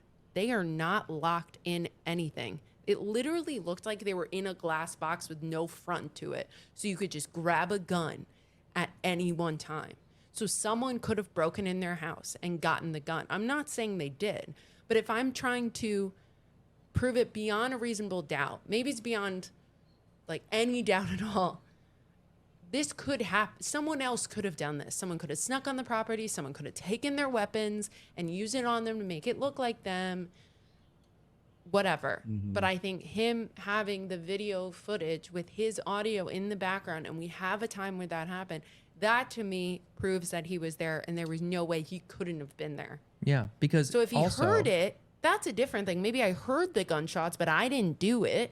That could even be a different story. But the fact that he's like, I was not there, and then he was there within the time that he had to not be there in order to not know about it, to not be involved in it. Question about that, actually. Did they ever grill him on that more? Because it's like provable that he was there when he said he wasn't. So did they ask him more questions about what he was doing there? I think that the revelation of him being there didn't come until The video. And I think that this is where, as the prosecutor, you don't want to show your hand with all of the evidence that you have, and specifically the investigation.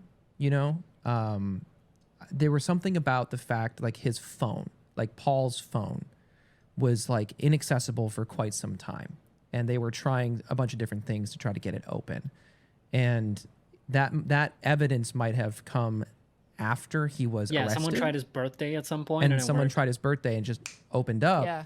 But I think that based on everything that we watched, I think that happened post his arrest. It did because Yeah. I'm telling you from the way I followed it, I would have known that and been like, oh my God, because I think the whole time I'm like, I have some doubt that he might have done it. There is a possibility that he couldn't have done it. I mean, it lines sure. up to look like he did. But when that was released towards the end of the trial, there's also a video of him in the Netflix documentary, and his face completely drops when they play it. And they say, like, whose voice is that, Rogan? It's Mr. Alec. And then he points at him. Yeah. Like, literally, that's the convicting thing. And his face drops. You can see the blood just, like, rush out of his face. And he's like a great lawyer, apparently. So for him to like completely lose his shit like that means a lot. Also, I agree with you that, like for a while, I thought maybe he didn't do it. And part of that was because of how stupid a cover up he tried to do. Like he basically didn't try at all.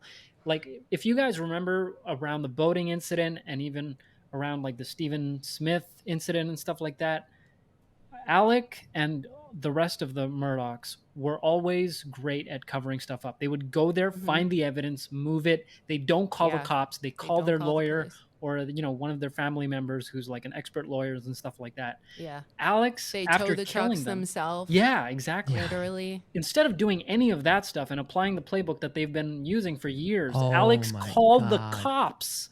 That is so true. That's a really good observation, Mo. That is so true. I wonder though if it occurred in his mind, if he was like, if I don't call the police and I call John Marvin, wouldn't they think I might be involved because I'm doing what I usually do? But that's the thing is like, If I didn't call the cops, I'm saying if I got John Marvin and I was like, dude, I fucked up. John Marvin came. If I even called Buster, because I just want to mention, I don't know really anything. I mean, they said something about Buster breaking down. Like John Marvin said that. Buster is like so chill, it seems like, the whole time. in the that- courtroom, he was just like, Yeah, and apparently he shows his emotions elsewhere. Who really knows? But part of me sits there and I'm like, Alec told his son that he did it, and Buster knows, and he just is like, well, this is how the family goes. Because Maggie acted like that a bunch of times. Like the family are locked into like what the Murdaughs have to do to keep the level. So there's part of me that thinks that Buster could know if his dad did it. But I totally see what you're saying, and I didn't think about that. But I think he called the police probably because he's like, I don't want to, because if I call somebody else in my circle and I start covering things up, he also called later.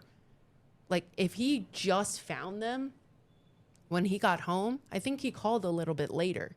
I think he gave himself time to change and do all that shit and estimated the time it probably would have taken him home to get home from his mom's. So it took it.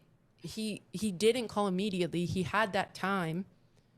So I don't know. I think he called them because he's like, this is the one time that I don't have any way to get away with this. Mm-hmm. You know? That, like, poor cover up plus the lack of, like, clear motive, to me, like, I kind of wonder if maybe he had a psychotic break. Yeah. Okay. So this is a part of my tangent, and I'll just dive in really quickly to mine if that's okay with everybody. Yeah. Yeah. Is that I think that Alec, in that way, I think that you're 100% right, and we had talked about this in regards, because motive is so hard to piece together. So delusions of grandeur are an actual, like, psychological condition. And I don't know how much you know about it, Grant. I was just doing a little bit of research into it. But it literally, it comes down to, like, somebody having a bit of a break with reality. Like, that's the medical definition of a delusion of grandeur or grandiose delusions, is that I am this, right? No, I'm not living here. I'm actually in a chateau in France and I have millions of dollars, and they truly, truly believe it. So that's the actual clinical definition of delusions of grandeur. But I think that Alec himself had kind of been, through family dynamics and the history of the family, through his own positions of power and, like, this stature that he had and people reinforcing it and the systems that he had that were reinforcing it. One of the interviewees in the HBO documentary, The Good Old Boys System, right? It always benefits the good old boys. And if you're one of the good old boys, you will be served. Is that he truly believed that he could get away with it. And he truly believed that the systems, and they said this in the Netflix one too. They did. There was a moment of him walking out the courtroom. That the systems that had always served him would continue to serve him. And I think that you see it in the Netflix one where he left. He went on vacation. And they said he came back tan and he came back this. He went to the police department for a follow-up interview and they started questioning him more.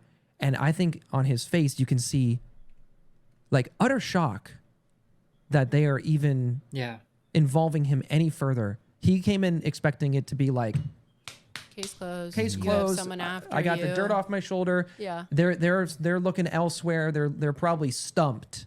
You know, they're probably stumped. They and don't he have walks the in, weapons. no weapons, no DNA, no nothing. They don't have nothing on me. And then he walks in there and they're like, "Can you run me through your story one more time?" And he's just like, Yeah. And he fucks it up. right? And as a quick aside, like, he was doing super well considering his son and wife had passed away. Like, he had lost a bunch of weight. He looked great. He was super chill.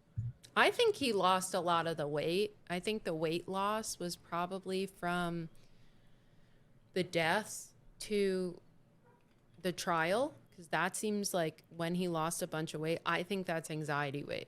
Oh, that's personally. Oh, totally. That Personally. too. Yeah. I mean, and there's also the possibility, like, it's interesting too, because he was addicted to opioids. Like, there would be a chance that he would lose a lot of weight while addicted, but it was the opposite. I really think he was just, like, so anxious about the trial. Yeah. And he probably wasn't drinking too. Yeah, that would help. Because he couldn't. Yeah.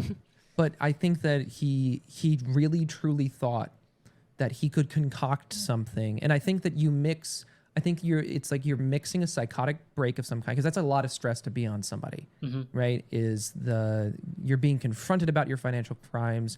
Your father is ailing. Your mother is ailing. Your son is potentially going to be convicted for this crime. All the while, he's still getting into trouble, right? Being on a boat, drunk, driving, speeding, getting like it's not working. His son Buster drops out of college or is expelled. He gets kicked out for He's expelled for plagiarism. So your other son, the golden boy, is failing. Your wife is hiring a forensics forensic investigator. It's like all of this stuff is swirling around him. And His at the sons same knew time, about his drug addiction. at the same It's never time, clear if Maggie knows, but I feel like she would have known. at the same time, Sorry. you're still actively using. He's still an opioid addict. And your brain chemistry is changed as a result. So he's like, this is the only way. And I'm such a hotshot lawyer. I know the ins and outs of law and this. And I know the people in the law enforcement here. They never look into me. And there's all this other. It's like, it's, He is I law think, enforcement, basically. yeah, I think he genuinely thought like this is the perfect crime and I'm going to get away with this. And I was doing some research. This led me down a rabbit hole of like, surely, because like it made me think about like if he thought he could get away with this, I think that means that there are family stories that are worse or like are on the same level because that we don't know that we yet. don't know. There is a reputation. This family has a reputation in this town. And this is before people could catalog things on their phone and these events and to like really have a good historic record of it.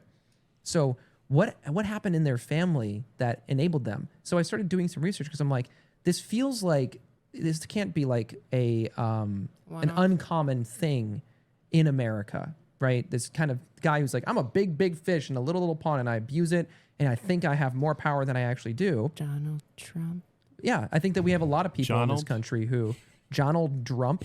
Donald Trump. So I found an example. There was someone by the name of George B. Parr, who was from Texas and who was given the nickname the Duke of Duval because he was Robert Duvall. Let's see here. He held some position in government, but I think he was maybe the governor of this Duval County, or I don't know if governor. I obviously am not that knowledgeable in exactly in just government. like American government structure in that way. But I feel like Texas might have a different thing. he held Kind a of like we're position seeing this of government that allowed him to abuse his power, and it came down to like he literally murdered rivals. Like there's like evidence to suggest that he literally murdered rivals. He did ballot stuffing there was a quintessential Senate race What between. year was this? This was let me just really quickly fire 1948. Oh wow. So he began in the 20s, and his family legacy, like his father and his father before him held these positions of power too. So it's just this tree of power that goes down to this one person. There was a quintessential Senate seat run in 1948 between Coke Stevenson and none other than Lyndon B. Johnson, who would later become president of the United States. LBJ. 6 days. So they had a primary election, and LBJ was favored by this guy, George Parr, the Duke of Duval. Ooh. And 6 days after the election, it looked as if Stevenson had actually won the election by 113 votes of the almost 1 million that were cast. But then all of a sudden, one precinct of Parr-bossed Jim Wells County reported that it had discovered 202 ballots that had not been counted before, and 201 of them were for Lyndon B. Johnson. But the Democratic, so there were a lot of there was a lot of challenges to it, but it was ultimately upheld because George Parr also had people in the county who would help uphold it. And there was a lot of speculation about that over the years, but it happened. Then there was one other thing I was going to say about that. But anyway, he basically was able to completely control it. And that also, I did some more research, and this was actually very, very common for quite some time. And it was just called political bossing. You were a political, because it's like mob bossing, you're a political boss. And there was no way to really, truly, how do you enforce people to not get bribes when they own the police? Yeah. It's real. Like these stories, I think we can get kind of disconnected from, that classic movie of like the mob boss who can't get prosecuted because he owns the police force. It's like, and then you kind of be like, okay, I've heard this story before. Is this really all that believable? It is. Yeah. It is believable. believable. We're seeing it with Eric Adams too. Exactly. It's happening right here in New York. Honestly, and it makes me think of in the Long Island serial killer case, they have a theory because nothing was happening in that trial. Like nothing was happening in that investigation for 13 years. And then suddenly when they got a new police, they changed out Police commissioner. they changed out the police commissioner in Suffolk County. Within 6 weeks, they found Rex Huberman, who is the person who is charged so far, has not been convicted yet, within 6 weeks. And supposedly, the commissioner at the time, he was going to these sex parties that Rex Huberman might have also been at. So it was within his best interest. They have a theory that they were at these same parties because Rex Huberman was killing sex workers, or allegedly killing sex workers. That is the Long Island serial killer, who they're killing. And the police commissioner was also supposedly going to these parties. So it's within his best interest to not get this guy out because Rex Huberman could be like, well, you were there too. And that's going to do, like, it's all interwoven. I mean, like, an eye for an eye in that case. So, yeah. So what I'm getting at is that I think that in terms of motive, I think that he was just truly delusional. I think he was like, and I think he's very prideful, and was like, I need to control the narrative around this whole situation. I think he was thinking about the whole situation of everything that's happening. And he's like, it's not going to go down that way. What I need to do is I need to take control of this narrative, because he's a lawyer and lawyers do that. I need to control the narrative. And what's going to happen is I'm going to make my family the victims. And I'm going to make them the victims of something so horrible that even if when the truth comes out about everything else, it's going to be like nothing in comparison. Like, yes, that's really bad. But what happened to them, Paul, right, being murdered for the boat as retaliation for the boat incident. Now Paul is remembered as somebody who was murdered and not the guy who did a murder. Yeah. Very Game of Thrones like, right? Like, I was thinking Paul is Joffrey and then he got murdered. Oh, I literally he was rewatching it recently. I was rewatching it recently, and I was like, this is literally reminding me of Game of Thrones to a certain degree, because it's like people acting with impunity and getting away with it to a certain degree until they can't anymore. Yep. Yeah. And it's all for the sake of pride and image and legacy and this and that. It is very like middle age-ish. I mean, literally, he is saying that there is vigilante justice going on. And Chris noticed a good point when we were watching it last night. He noticed a point where Anthony had said, and Anthony, I think some of his opinions we can disregard because it seems like he is really still pro Paul in death even. Sure. He was like, I think he's in denial. he's completely in denial, but I think it. like he saw a lot of the good in Paul and like has a hard time. I mean, I also feel like that documentary made me see a more human side of Paul. But anyway, he said, he's like, any of the threats that Paul was supposedly getting were not from Hampton County. They were from people outside of Hampton County who didn't know him. So it is not likely that there's a crazy murderer coming after the Murdaughs. But I mean, and I can talk about it in my tangent too. And I think me and Krantz are kind of similar where, like he would have been more successful if he did his own like suicide for hire plot. If he was more successful, that could have really sort of solidified like someone's coming after us. Like, oh, I'm getting shot on the side of the road. Like, I don't know what he would have done for Buster to look like he was under threat too. But basically that he was really trying to make them look like they were getting attacked. But for that to fail so miserably, and for him to say that he basically set it up, and for Curtis Eddie Smith to be like, yo, what the f***? Like, I'm just a guy. I love that guy. I love really- that guy. I mean, yeah. he's also like low-key part of the fraud plots and everything, but like, he's a chiller. He's no angel. He's no angel. Like, he would, if he was like, you're defrauding $25,000, he'd be like, yeah, I am. Yeah. But like, he's straight like, up. did you kill Maggie and Paul? Right. No. Yeah. Like, I think he would tell you straight up, but I think he was like, yeah, Alec didn't give me the whole story. He didn't say like, you have to kill me and it will look like and it's actually a suicide, because if you commit suicide, your family does not get the life insurance payout.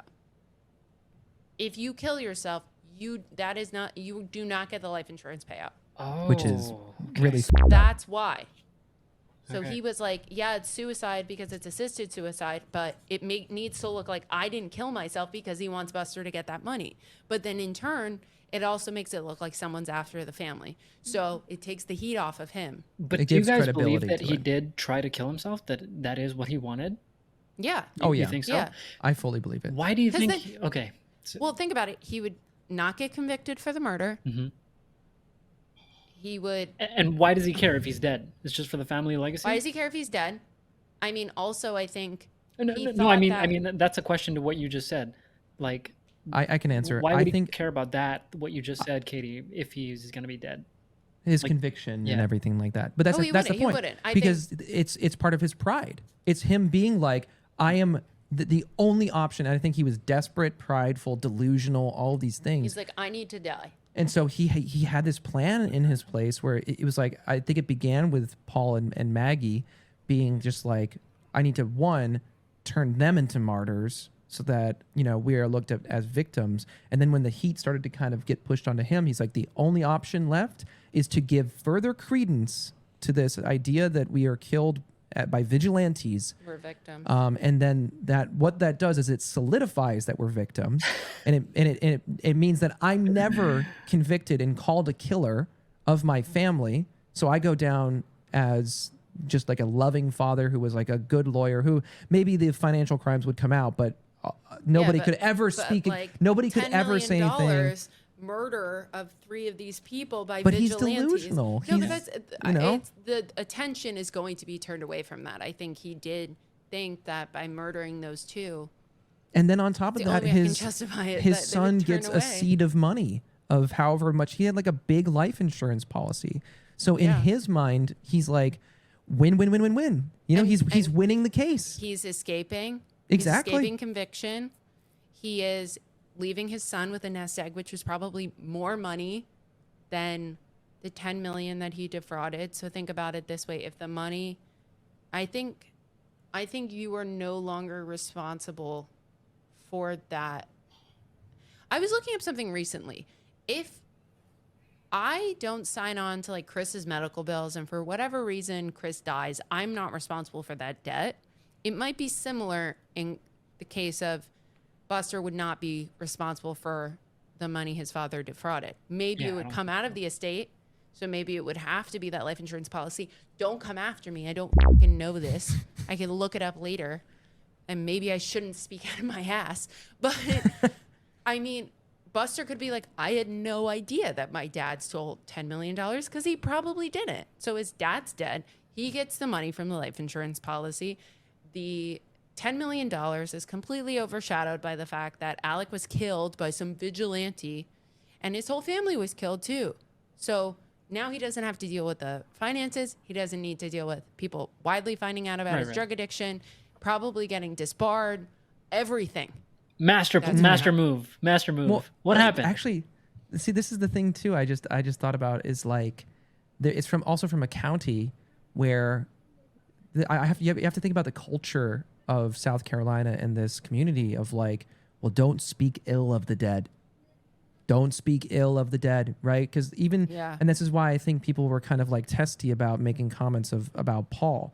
We removed from it can look at that and be like, again, I don't think he deserved to die, but I don't think that Paul was a good person. I think that he was an abusive. Joffrey. He was a I Joffrey, actually would love to discuss this, because I am of the opinion, especially after But let the me. next- I just wanted to Oh, really sorry. quickly say that I think that Alec was thinking ahead of like, and all of these things that may come out will be lessened as a result because of the culture of don't speak ill of the dead. Yes, they like oh my God, it's so tragic they died. These things happen, but we can't speak ill of these people. They're dead. And Because also, like what are we gonna do? Like Yeah. they're dead.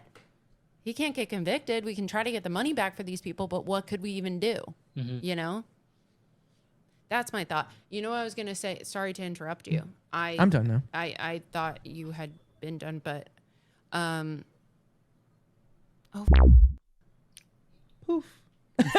It's all gone. It's gone. It's gone. Sorry. It's gone. Okay, so you guys know the Eddie / Curtis character. I just wanted to add, he reminds me of the grumpy old guy that you expect to be the villain in Scooby-Doo, but it never is. Yes. It always ends up The red. when He you is don't the red herring. exactly. And he was And a also lot of times he is. hilariously. I would have got away with it if it weren't for you meddling. Yeah, and he was super believable when he said that he didn't do the murder because he admits to like 5 other crimes on camera. Yeah. He's like, yeah, I cashed the checks, I sold the drugs, I shot in the air, I did all of Exactly. that. So like, you can believe me when I say that I didn't kill the Alex's son and wife.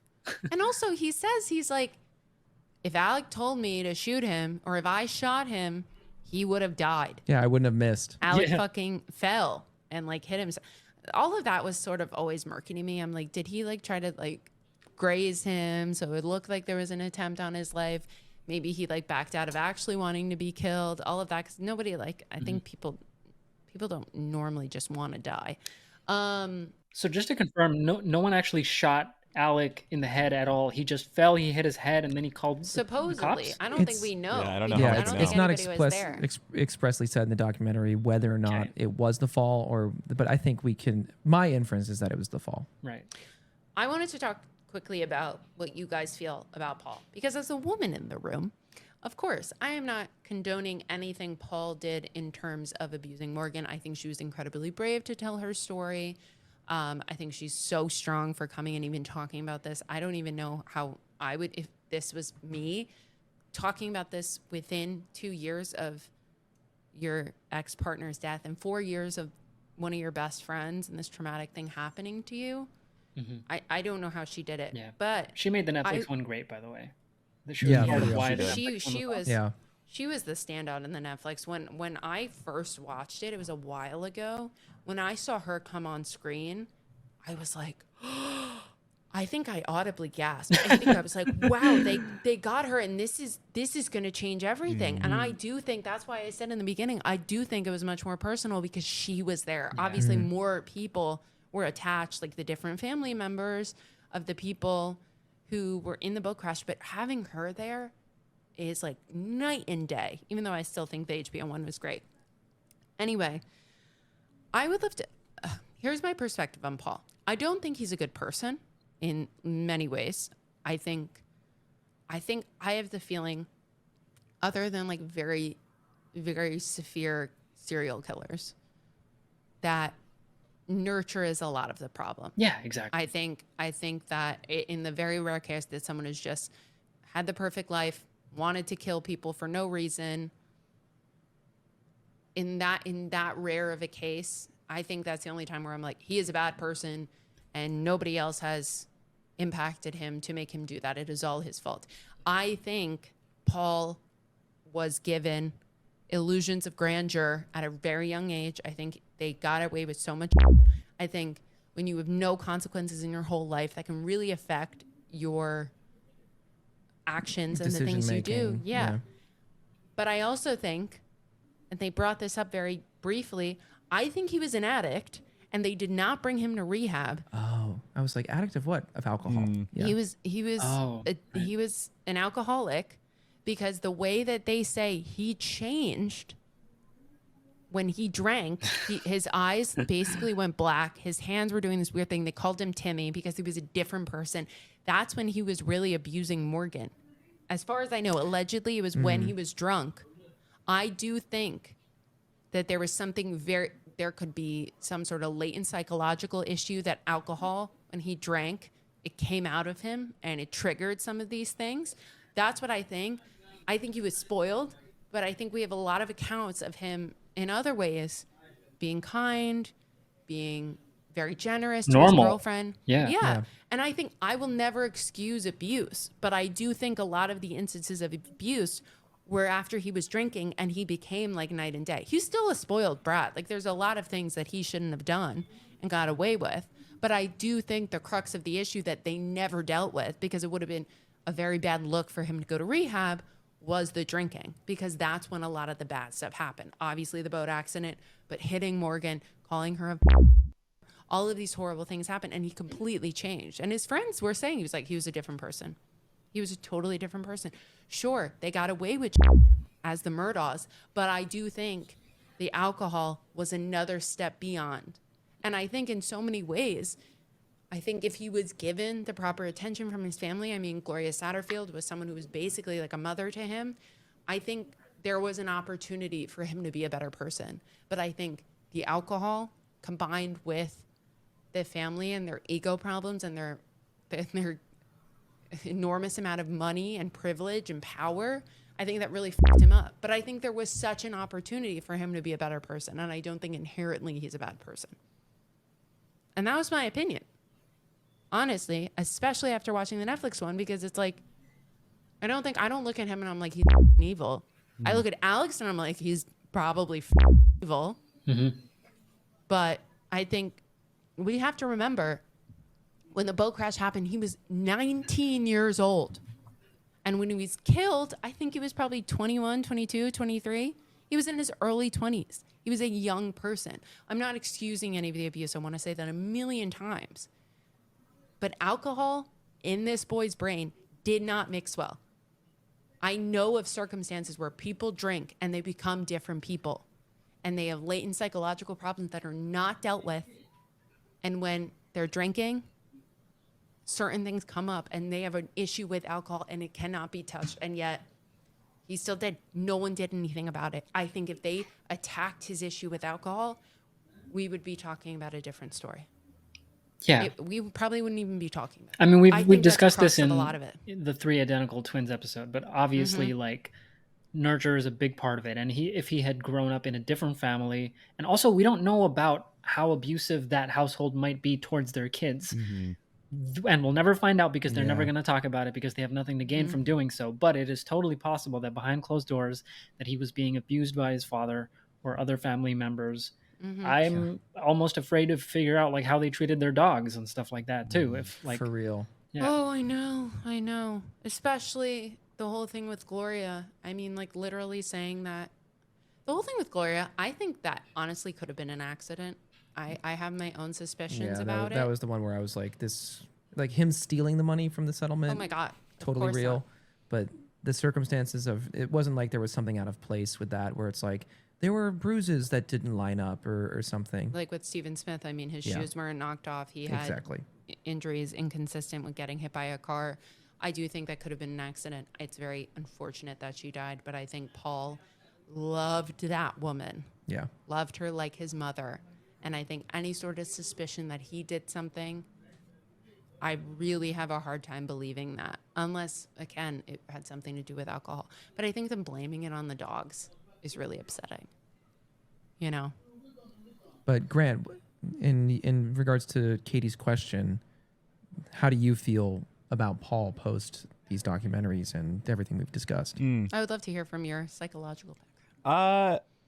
I mean, part of it's psychology, but also part of it's my philosophy towards people is, I don't know, it's complicated because I think, yes, nurture is a big part of it, but that doesn't mean nature is not there at all.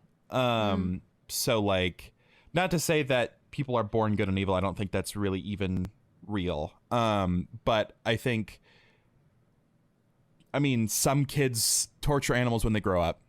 As they're growing up, some kids don't. Like that just happens, and it's what you do with it is really important. So both are very important. So like with something like this, yes, the parents definitely didn't help. Definitely did not do anything to help him get rehab or figure out what's going on. But ultimately, this man's an adult. This man is responsible for his actions. This man, yes, does he change you to a different person when he drinks alcohol? Yes, but he still decided to drink alcohol. So like, it's like, I don't think whether they're good or evil is necessarily even the right question. It's the question of none of them got help. They are all dealing with familial trauma, my guess.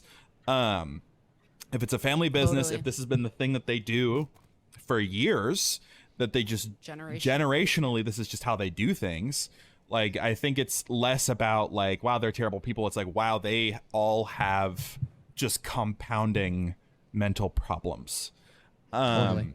And like, got a kitty. yeah, like I think all of it's like subjective, of course, but like most people don't want to like be the bad guy, and whatever that means, whatever context that means to them. So instead of it being about like, I don't know, like it's hard because like I want to go off and so like, yeah, I empathize with narcissists. Like that's not really what I'm trying to say. It's just like, No. it's more of a perspective change, right? So it's like they are just not well, or their brain just works differently, and that causes a lot of this stuff. Not to say that that makes them free of the consequences. No, of course not. But it's just like, Still responsible. yeah, of course. But like, I don't know. I don't know if someone necessarily can be totally defined, whether they're good or evil, by these kinds of actions. It's more of just like, wow, they need help. Yeah. For He's real. a shithead. He's the age where people would be like, oh God, he's a head. Like the fact that he caused someone's death from literally, like, it was basically like a DUI. He could have been in a car and caused a car accident, would have been the same sort of thing. I mean, that's really bad. Yeah. But how many people get into a car after drinking and cause someone to die, and like maybe don't have issues with alcohol necessarily? Maybe like not the way that we see with him. But he's the kind of person pre that I would be like, oh my God, he left this gun out, or like one of the animals got out, or like he did something with his friends. Like they were saying they were always doing something. They were always getting into trouble. But the level of trouble is consistent, I think, probably with like, oh my God, he's such a shithead kid. And like the times when you get to 19 is where stuff starts getting more serious. The cat needs to say something. We got that. We got it. I heard it. The purr. Meow meow purr. It's very insightful. Yeah. I just think it's really, I just have a hard time with, there is part of me, again, and I agree with Chris, like nobody deserves to die, but there's a part of me that does actually feel bad for him. I don't think he had the right role models in his life.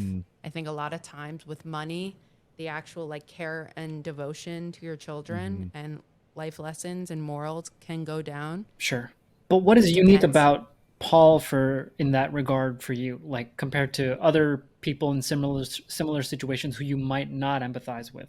Because it isn't like every villain or bad person that we can think of and the exact same thing. They don't hold much individual responsibility over being bad. Yeah, I think it's tough because it's like, what is evil, you know? Yeah. But I fucking lost what I was gonna say. But I think both things can be true. Like they could do horrible things, they can think horrible things, they deserve to have consequences, and also at the same time have empathy and go, what happened to you? Like what happened to you that made you get here? Not to say that you are exempt from consequences or that you didn't do this with malice. You probably did. But at the same time, like you can hold both. Like they both can be true at the same time.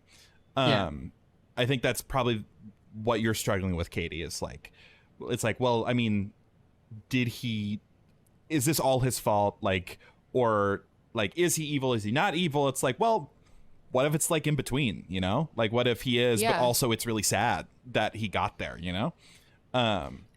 Here's my thought is I think we need to have a comparison between someone who would set out that night, drank, and was like, I'm going to drive this boat and I'm going to get us in trouble. I'm going to do something. Compared to what actually happened was I drank way too much. My ego is so huge that I am funneling 6 beers like he did, drinking an exorbitant amount, going to bars when I am underage. I mean, but he is doing these things. And then he has the ego to be like, no, Anthony, don't drive. Even though you drank less than me, I'm going to drive because it's my boat, because it's weird if I don't drive my boat. I am capable enough to drive the boat if I'm drunk. He probably has seen his father, his grandfather, people in his life drive under the influence. I mean, they literally is the whole point where Morgan's like, my family doesn't drink that much. When I went to the Murdaughs, they were constantly drinking and letting their children drink from a very young age. She started dating him when she was 16. So that started very early on. I think we're looking at someone who doesn't have consequences, who definitely has a lower moral conscience than some of us, but I think it's really hard to be like, I think he probably suffered for a very long time as a result of what he did, but his ego and his alcohol abuse got in the way and made him do a really terrible thing. But I don't think we're looking at a person who would have done this and been like, yeah, I'm going to crash my boat because I want to kill people. Obviously not. It's a very different story. And Negligence. I just think he has a lot of issues. Well, just to jump in on it briefly is to say, like, we judge others by actions and ourselves by our intentions. Yep. And so when you start to humanize somebody, you start to look at what their intentions might be. And I think what we can say is that though he did not intend to kill anybody, his actions were just so stupid and so prideful. And so it was all these things that, like, it didn't need to happen. And it did because of your actions, and your intentions don't make up for your actions. Absolutely. Yeah. This is something that I've heard It's true. in therapy, something that I like to go back to, especially when it comes to abuse. Because, like, a lot of victims will stay because they're like, well, they're not meaning to. It's like, I don't want to hold them accountable because they're not meaning to. Like, they would never intentionally hurt me. And something that I have heard from my own therapist and from other therapists is like, compare it to, like, if you got ran over. Is it better that they didn't mean to? Yes, I guess. But it doesn't change the fact that you're in the hospital. Like, you are still, like, you still have broken bones. You're still suffering the consequences. Doesn't matter. Yeah. Like, it's great that they didn't mean to. They might not do it again next time. But, I mean, they also might. They also could have likely gotten away with it and not had any real penalty. It's like impact matters, not just intention, and that's what Christian was getting at. Totally. I think in both scenarios, I would have been like, Morgan, you cannot be around this man. You need to leave him. Obviously, like that nurse said to her mom in the hospital, the same result is. It's the same result to me. I just think we are looking at someone who is incredibly young, who does not have their frontal lobe formed yet, who is consuming alcohol in exorbitant amounts at such a young age and doesn't have good role models of, like, cause and effect and consequences, because he has never seen anybody in his life and his family face consequences. And I think him dying is really unfortunate. I think there could have been rehabilitation in his future. I don't think it would have happened because I don't think it would have happened, but there could have been. Right, in a situation where, like, he's pulled out from that family and dropped into, like, a completely remote island or something. Yeah, or he completely emancipates his. I mean, obviously at 18 he's responsible for himself, but he starts a new life and he goes to therapy and he figures there was still that possibility. Yeah. Like, even with regards to the nature versus nurture thing, given that neither of those things are really in one person's individual control, I wouldn't blame him even if it was a genetic thing. If he had some neurological issue that was causing him to be a bad person, I still wouldn't blame him. Like, the individual portion of the nurture part, maybe what is that, like maybe 5-10 something like that %? It's not that much. So I agree with you, but it's also, like, hard to conceive of that other version of Paul. Yeah, I mean, I'm not sitting here like love Paul at all, but also that's a big compliment to the Netflix series, I think, to show us, like, they did a great job at showing us that Paul did have some redeeming qualities about him. Yeah, and some good intentions. Yeah, like, was a friend to people. He was funny. Did love this girl. Yeah, I mean, like, he loved Gloria, a woman in his life. He respected her. I don't know. It's really hard. I think we're at a point. I just want to just jump in and say, because Grant's saying rightly, we're at 2 hours, and I don't know. I mean, my tangent was like, I kind of one and done it, but I feel like we've been sitting in the same kind of zone of conversation. No, it's okay. We're going where the conversation takes us. Yeah. But we've been here for 2 hours, and I want to make sure everybody has their time. We should get tangents, yeah. Grant, I think our tangents are related. So I would love to hear if you want to expand on yours, and I can jump off of it. And even Mo, if you feel like it's interrelated too, we can go for it. Cool, let's go. Yeah, I don't honestly know how much more there is to say. I feel like we talked about it a bunch, but like going back to why, like we had talked about, like, it's so obviously it's like so sloppy, like how it was done. Like it doesn't feel like this was done like with a lot of thought, like some thought, but not a lot.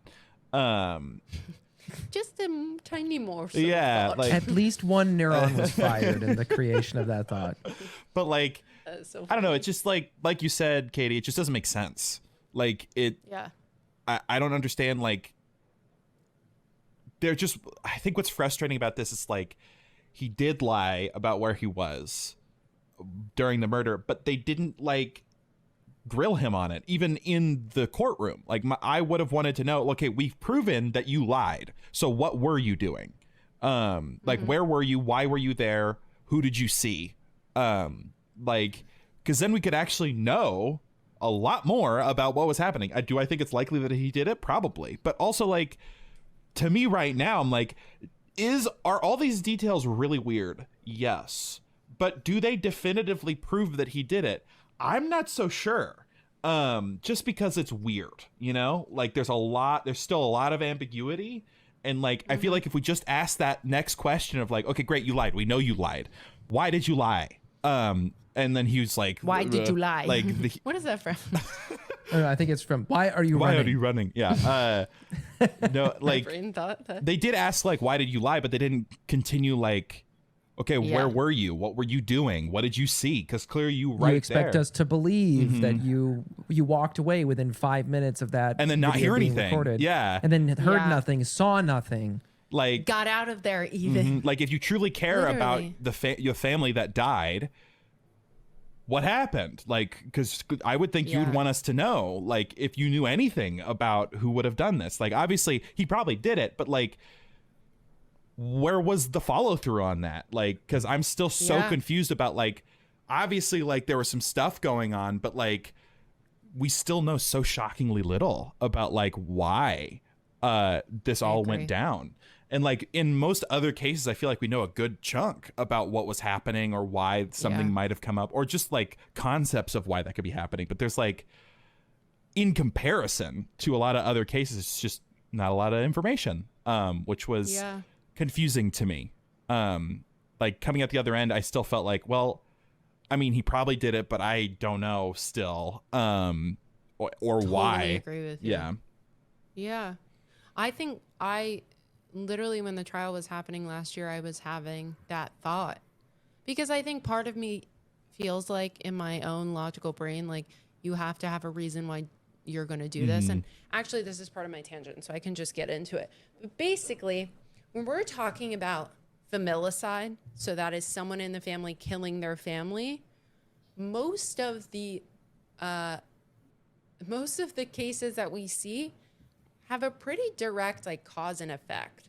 And usually what we see in cases is someone regretting they have a family at all and not wanting to deal with it anymore, someone wanting to restart their life without a kid, and sometimes it's also literal psychosis. So I can cover a bunch of mini cases super quickly, and I'm not going to do justice to any of them, but this is just to prove my point. So we're talking about someone like Lacey Peterson. I mean, she goes missing when she's 8 months pregnant, and her husband is accused of killing them. Probably and he started dating someone during that time when his wife was pregnant. He was seeing someone secretly and was lying and said his wife was dead and that he lost his wife. And then he said, oh no, like he went back on it so many times. But usually pregnant women are killed by their partners. And why? It's probably because they don't want to deal with having a family and what that entails, the responsibility, the money, locking them down for life, etc. So we can see a direct cause and effect. He has been convicted. He still denies it, but we can see, oh, he probably did this because he didn't want to be with this woman anymore and didn't want to have a baby anymore. Chris Watts, similarly, this guy seemed like the perfect husband, the perfect father, squeaky clean. One day, his wife and his 2 daughters go missing. And he's like, I don't know where they went.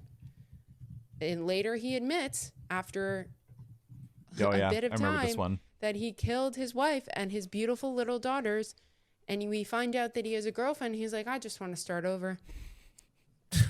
And it's like, okay, but there's cause and effect. I read about this family recently, Lindsay Clancy. She killed her 3 children recently, this was in the last year, by strangling them with exercise bands, and she jumped out of the window. Her family thinks that she literally had mental problems that were undiagnosed, and she was dealing with postpartum depression, and that's what happened to her, because there seems to be no real motive why she would do that, and clearly there was a documentation of her struggling with postpartum, and I think she has immense regret over it right now. There was a lesbian couple, the Hart family, 2 women who adopted children, and they decided to drive off a cliff and kill themselves and their entire family. Jennifer was the one that drove off the cliff. So you're like, okay, maybe Jennifer just wanted to kill them. No, her wife, Sarah, Google searched about the lethality of Benadryl and how drowning happens. And she looked up no-kill shelters for dogs. And she also told a coworker before her death that she wished that someone told her it was okay to not have a big family. She adopted all these children, and I think she thought it was like pressure on her. So she and her wife just didn't want to be around anymore, didn't want to deal with the kids anymore, and killed them all. So all of these things where we're seeing, oh, and the Menendez brothers. Obviously, this is coming back into popularity after TikTok. People are like, they were getting abused. That's why they killed their parents, blah, blah, blah. Monsters came out, which is the Ryan Murphy show, dramatization of the case. A new documentary came out about the Menendez brothers. They're trying to get their case overturned. But clearly we see if these brothers were abused as allegedly they were, and their parents were worth a ton of money, they wanted the money, maybe, or they wanted to stop the abuse.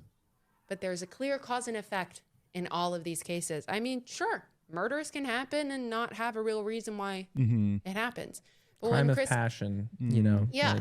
When Chris and I were talking, though, I still have that feeling of, okay, other than making your family look like a victim for a very brief amount of time, how does murder of your family, how do you think that's a great option to get out of fraud and taking away all this money from people? I mean, just like logistically, the sentences are going to be a lot different.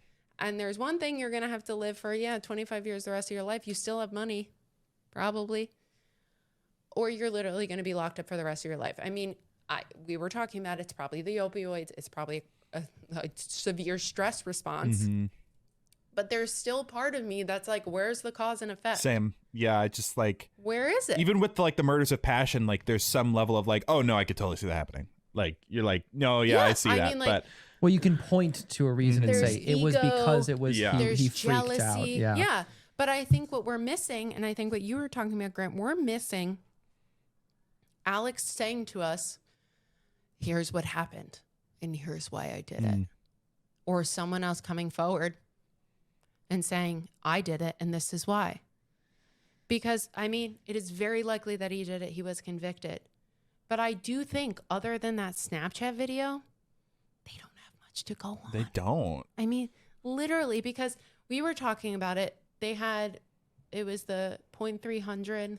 It was 300 blackout, which is a very specific type of ammunition. Was that shot into Maggie or Paul? Maggie. Paul was shot with a shotgun, and shotgun shells are much harder to kind of ballistically identify in that way, because shell casings are very similar. They're just standard, and they usually have the pellets themselves or the projectiles. So that just tells you whether or not it was buckshot, birdshot, whatever. But the menacing part is that the 300 blackout is what they had all over the property. Their rifles, most of their rifles shot 300 blackout.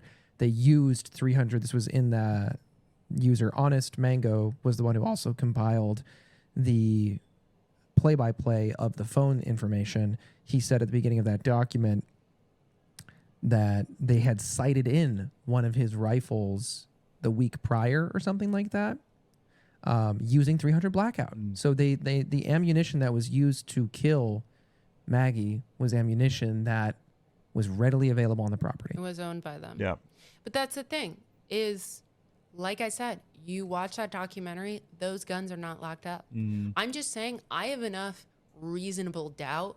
I'm not saying necessarily that if I was part of that jury, I wouldn't convict him. Sure. But there is part of me in my mind that is like, could there be anybody else?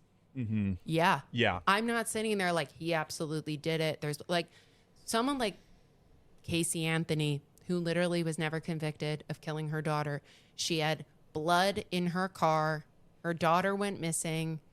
I think there was traces of chloroform in her car. It was like everything led up where you're like, yeah, you were the one to gain from this.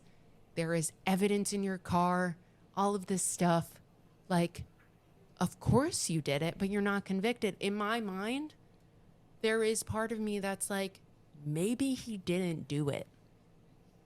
You know? I do think he should be locked up forever. He is not a good dude. But there is part of me that's like, I would love if we recovered the gun. I wonder if his brothers got rid of it. How did he get that gun out so quickly? I don't think he paid off Sled. I think we would have probably seen that on the body cam when they came in. And if he had paid off Sled, why'd he get convicted? Right. They continue to investigate him in the first place. Yeah. Yeah. Sled or like Hampton County PD. Like, I don't know. I think we're at a point where if he really did it and I don't know. Like, I think it could have been drawn out for longer if he was like, yo, I did this, I'm paying you off, whatever. Like, where did those guns go? They still don't know where they are. There was no blood on his clothes. Obviously, he changed. That's weird that he changed. It's weird that he said to the nurse that was helping his parents, if anybody asks you, say, I was here for 30 to 40 really minutes. weird. That's weird. That's weird and not a good look, bro. Like, and I think Blanca was a great witness. Her testimony was really compelling and important. But I don't know why there is part of me that was in that case where I was like, I don't think he's going to get convicted. There's a part of me in my gut that feels like something's going to, I don't think it's the end. Yeah. I don't know. I don't think it's the end. There was an interesting part where everybody went on a field trip, visited the space physically, and I think that convinced a lot of people as well, where they were like, okay, it was like steps away from each other, that it happened. Physically speaking, it would be almost impossible for him not to have been there in that moment. I think that's part of what convinced a lot of people. Yeah, I mean, that's probably would have convinced me. I mean, sure. we're Me talking too. about the Snapchat video or I keep saying Snapchat. I don't know if it was Snapchat. I think I assumed. The video. Well, I think it's because I think he just age of recorded Dog kids. video. Yeah, I think this The age kennel of video, kids, I think is what they called it. Yeah. But I know, like, I filmed a lot of videos on Snapchat and not on my actual camera. I think that generation, like, my sister is younger than him, but they document so much stuff on Snapchat. They have streaks going with all these different people. They have, like, close friends stories. Like, Snapchat is a big part of their lives. So there is part of me that was like, oh, yeah, he just grabbed his Snapchat and was going to send his friend a video on Snapchat because it was easy to do that. So I think that's what's cemented in my brain. I don't know if that's necessarily true, but a lot of the documentation, the video that came out the night that Mallory died was on Snapchat. There was the Snapchat filters. You could see they were using the dog filter, like Anthony and Mallory. Like, all of that was very Snapchat coded. But yeah, I don't know why Snapchat sticks in my head for that, I guess. But yeah, I mean, it's the space, how big Moselle is, 1,000 acres. And I don't remember exactly map-wise where the kennel is compared to where the exit of the property is. but being able to leave within those 5 minutes, I honestly thought before you looked that up, I thought it was like 20 minutes between like when that video was taken and like when they were killed, but it's much shorter period of time. It's 5 minutes. 5 minutes, yeah. Which is crazy. But I think, yeah, I mean, that's pretty damning to me. It's the same thing with like the guy from Idaho, Brian Kavanaugh. Why do I keep feeling like I'm saying his name wrong? I might be saying his name wrong. They found a knife sheath in the bed, and there was they went through his trash and got DNA from his father, and the DNA that they found, the genealogical, or the whatever it's called, that they took a sample from his dad, and because of the DNA, which also convicted, I think, the Hillside Strangler, they were able to say without a doubt, like 1 in 8 billion times, that he's related to Brian Koberger. I've been saying Kavanaugh this whole time. It's Brian Koberger. I'm so sorry, you guys. I followed that case so much, and I was like, I don't know why I'm saying Kavanaugh. Kavanaugh is the guy who is head and is one of the Supreme Court justices. That dude, but it's Brian Koberger. I knew I was saying that wrong. So, I mean, that to me, I'm like, okay, there's physical evidence there. You needed to kind of pry to get it. His car, I mean, he turned off his phone and he thought he was slick, but his car was driving to Idaho. He lived in Washington, not far from the border. But why was he there? Why had that Hyundai, or the car that he was in, repeatedly was appearing on the CCTV near that house where those people were there, where they lived and they were killed? To me, I'm like, yeah, I mean, I think it's pretty clear that it was this dude. Yeah. There's a lot of things that line up with this. Also, there is part of me that has doubt. Earlier that day, he was like out hunting or whatever, doing with a tree with Paul, and he was wearing a certain set of clothes, and then afterward he was wearing a different set of clothes. And when they asked him point blank about it, he said he didn't know what, like, when he changed or where he changed. Yeah. On the most important day of his life. Like, you figure he remember that day from zero to the end, exactly where he was at all times. But this footage, they didn't even find it until like a while later, and he had absolutely no explanation for it whatsoever. Yeah, I mean, part of me feels like there is a point where I'm like, I don't know when I changed. Did I change when I took a nap? Because he was... I mean, I think the reason it was significant was because he would have had to change at a house, and he said that he didn't go to that place. That's true. He would have had to change at his mom's house or at his place. Yeah, it's true. And I think didn't they say that the dryer had been running? In one of the documentaries, I feel like they said that, or maybe I'm confusing it with another case. I think he was doing laundry. I think I might be confusing it with another case. They always say if they see laundry going, that's suspicious. Like, why are you doing laundry at 3 a.m? You're washing. Okay, so based on this aerial, I was just doing a little bit of research as to like distances on Moselle.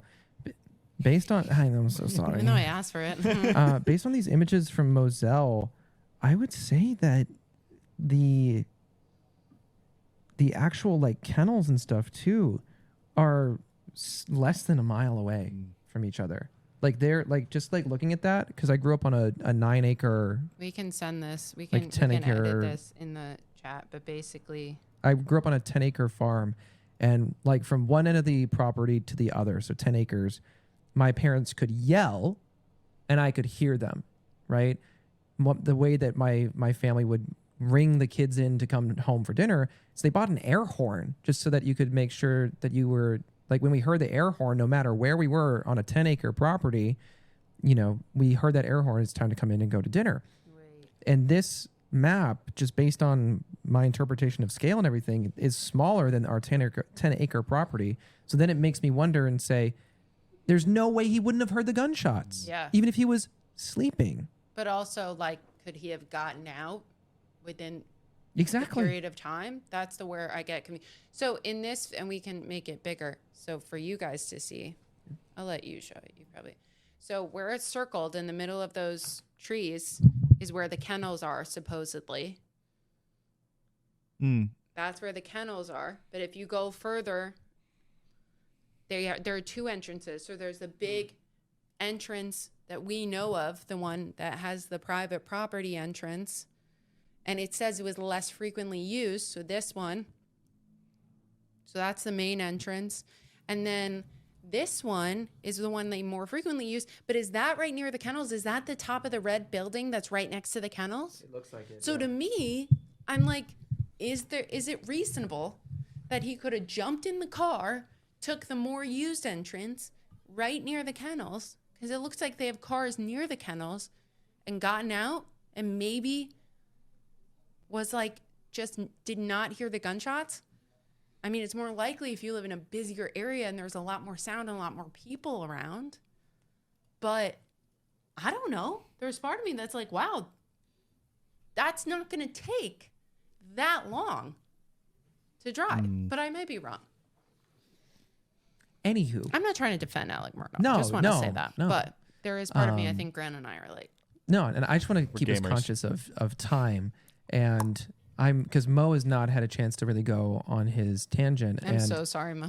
it's just I think all our three tangents were pretty similar, so I'm interested to see what Mo is sitting on here. Yeah. Okay. All right, let's do it.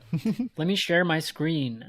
So I love Mo because he always got a visual reference. Hey, I He always love got a it. visual aid. number one tangent is Katie and I interviewed Emily Baker a while back, and And she covered the trial. Yep, and I would recommend to viewers and listeners to go check out our interview with Emily, which recently went semi-viral. We've never had a podcast Oh wow, yeah. go beyond like 1,000 views even, and this one like reached 20, just because like I think it's mostly because her community just like saw an interview with her and just Is obsessed with her. exactly. Yeah, she has like the most amazing community. Secondly, I want to share another screen. And this I'm bringing up because we talked about how all the video Whoa. footage that they used throughout the documentary was a really important aspect of what made this documentary really interesting. And in the future, I think there's going to be even more footage like that in real time. And this is going to be a little dystopian, but I'll show you guys a video. It's 2.5 minutes. We built glasses that let you identify anybody on the street. The Yes. our tool collects from just a photo of your face is staggering.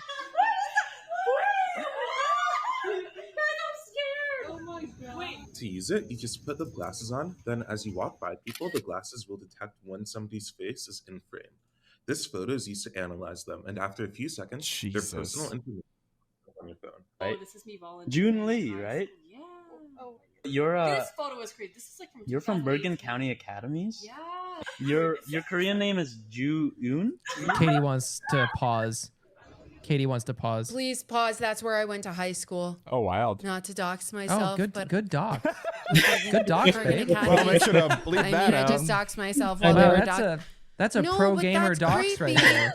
That's creepy. Katie's- That's where I went to high Katie's school. gonna swat herself one day, like Yeah, I mean, exactly. I don't still go to high school there, so Fair enough. Also, Mo, there's a little bit of an echo. yeah, happening, it's and because I'm of not my sure. laptop. One sec, I know how to fix this. You echoing. You echo. Whore. that's funny that I doxed myself while watching a video about Doxing. doxing people. Yeah. But it just made me freak out because that's my high school. Do you know that girl then? No, she probably. I don't think I. You don't know her. I think everyone at she's your probably school younger than me. ever? What the fuck? I mean, I graduated a while ago. I won't say when to make it worse. What for are you myself, but old? I'm gonna play it for 5 seconds. Tell me if there's an echo. Not that old. Cambridge Community. Is it good? Yep. Mhm. Give us the thumbs up, Mo. Give us the thumbs up. Oh, hi, ma'am. Wait, are you Betsy? Yes.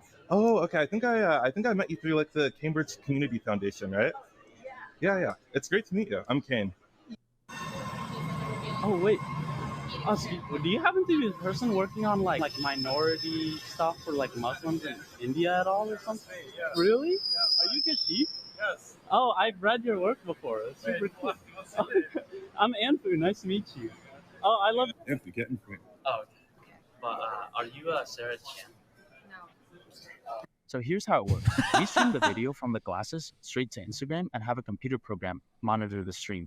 We use AI to detect when we're looking at someone's face. Then we scour the internet to find more pictures of that person.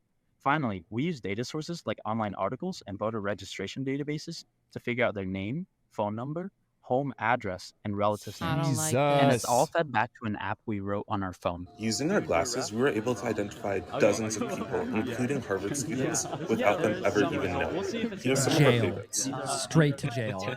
I do. That's Secretary of Transportation. That was like when she was getting What the fuck? Wait, what's her aunt's name? a late child. Yeah, okay. Is your address 4 Valley? Yeah. Atlanta, Georgia, Yeah. 303. Is Oh my God. Yes. Not anything, but yes. also attended Yale's Young Global Scholar Summer Program, right? This is not cool. this, Sorry. this is these are me and, like, This is terrifying. fucking watchdogs. What about John and real Susan? life. Yeah. Are they your, Oh, dude. parents? Okay. I haven't cool. thought about that game. Is that you? I Oh. told you, there's so much. Is that you? Oh, yes. Oh my God. That's horrible. That's I will one say, of the scariest things I've ever watched. That's terrible. when I was a young teenager, I was like, I wish I could look at people and like know their name. I was thinking I used to have this fantasy of like, oh, wouldn't it Yeah. be so cool if like you could look at somebody and like know everything there is to like know about them and like be able to whatever, right? Just like as like a thing. Yeah, because if you recognize someone, then you're not like, oh my God, who is this person? I mean, it was very like, I almost wish you could look at someone and like see their Facebook profile. It was like when I first got a Facebook. So the good news is that they're Or not before. like releasing this publicly. They made it specifically to prove this point and to help like people learn how to protect themselves, because there are websites which I'll try to put in the description where you can opt out of your data being, you know, publicly shown and stuff like that, and you can request your data to be removed by a bunch of these places. Also, my challenge to you guys is, can you think of some positive use cases for this? Because I'm having a hard time. I read one comment that was feel like, like- oh, maybe if you don't recognize faces. Yeah. Yeah, like maybe if it's like to help somebody who's like literally impaired. Like if it's to aid somebody who has a disability in some way, shape, or form. Like if this serves somebody who's like, I mean, what if this is like good for Alzheimer's in some way? I don't know that I based on everything that I know about it right now, I would say that it's probably not. Yeah. I feel like with Alzheimer's though, you could get that information and then the person Yeah. usually would be like, okay, cool. I can't. The problem is they can't make the connection from what they know and from that information that is available to them. I think the recognition is the issue. So I don't think it would really help. I think beyond just like the privacy aspect of this also feels like another like conclusion of our data of like the human experience being ruined by data. Of like this is kind of like a weird thing for me to say, but it's like it's creepy because all that information is publicly available. But it's even creepier because if someone's intention, it's not creepy, it's just sad that someone's intention might be like, well, I want to know everything about this person without having to ask them. I want to remove the human experience of, hey, tell me about yourself. And I Yeah. want a pair of glasses to instantly tell me everything that I want to know about this person. And it's just like, again, that's a jump of like my emotional reaction to it. But it's like, it's just creepy. I can't think of many good instances for this other than if it's to help somebody who's like has memory issues or is unable to recognize face. Whoever said that, that's like a really good example of like not being able to recognize faces, right? I think the only thing I can think of, but it also can be used for evil, is I think you could possibly identify criminals that are maybe like But we already kind of have that to a in certain hiding. degree. I mean, yeah, but if you see someone like relatively like, I think it's not advanced enough to sort of like get past disguises or whatever. But I think maybe there would be like, oh, here's this person that's wanted and they're on the run, and maybe you see them and immediately you can identify Oh, them. actually, wait, no. Here's a good instance of this technology: Amber Alerts. Because if you are just Someone's like out and missing. about, someone's missing, and your glasses detect a missing person or an Amber Alert, That could be again, really great. it's the same kind of technology that can be absolutely abused. 100%. But if it's like, If it's like, wait a minute, this little girl has the same kind of like facial features and like give you a probability of it being her or whatever, right? If it's missing persons, like this somebody who is reported missing, that is an instance in which this technology could be incredibly useful. Yeah. I think it could also enable But exactly in the creepy same way, people to get the addresses of people. I think it could. I mean, people swat each other on the internet. You can and find people's personal information. people abuse missing persons reports in the same way. Like it's not very common, and I don't want to say that missing people, like reporting somebody missing, is not always being abused. But people want to get away from some people, and they will literally say like, "Well, I'm going to go file a missing persons report and find you." So Yeah. things like that. Yeah. So what that? don't Wait, know. Grant, do you have any? It's really good for the deep state. For the yeah, I mean, the Exactly. Secret Service should have something like this on. I would be okay with that. Yes, like for the purposes of like Oh, I was Yeah, I joking. know. protection of but yeah, exactly. Grant's like, Yeah. Like. Yeah. but that's like, and even then though, then we're starting to get into, because I know that the CCP uses the credit system and like facial detection and stuff like that. Like the moment that we open Pandora's box and implement it into official structures, it's like, well, what are they going to use it for next? Bro, they're trying to ban TikTok. Like, I don't know. I think Brother, try to ban TikTok. Oh, they're trying to ban The it. way that you said that. Anyway, Pawpaw, they're trying to ban TikTok. Your inner Murdaugh came out there. yeah. Yeah, I'm Katie Murdaugh. So If you didn't know. the point I wanted to Big make reveal. about this is that when technologists and CEOs talk about how technology can be used for good or bad, and all it does is amplify stuff, that kind of frames it in a way where it suggests it's 50-50, where like, oh, you think it like half the use cases are bad, half the use cases are good. But with something like this, through this discussion, it becomes very clear that with a lot of technology, there's a lot more potential for bad than good. And we shouldn't treat those as the same as we do with everything else. Yeah, Yeah. no, It's it's like- true. It's like, I'd say that a lot of technology these days is like disproportionately skewed towards could be abused. Like things like, you know, mean, like social media in general. exactly, social media is a great example, but like something as basic, like when we think about a stethoscope, like that's got like, you know what I mean? Like it's such a simple device that it only has one purpose that it really serves, a watch. But as we build technology that is more complex and serves more purposes, the possibilities for its use for good can grow, but also the abuse can absolutely expand and grow. I think Facebook and Twitter are perfect examples of that. You're getting a little I quiet. think Facebook and Twitter are perfect examples Yeah. of that. Chris, you mentioned metadata a couple times throughout Yeah. the show today, and the whole time I was thinking, like, isn't it so funny that Meta is the one that owns all our data? Meta's the one making these glasses, and it's called metadata. Yeah, it's their data. It's their data. I feel like I would love to know, Mo, like maybe it wouldn't do anything.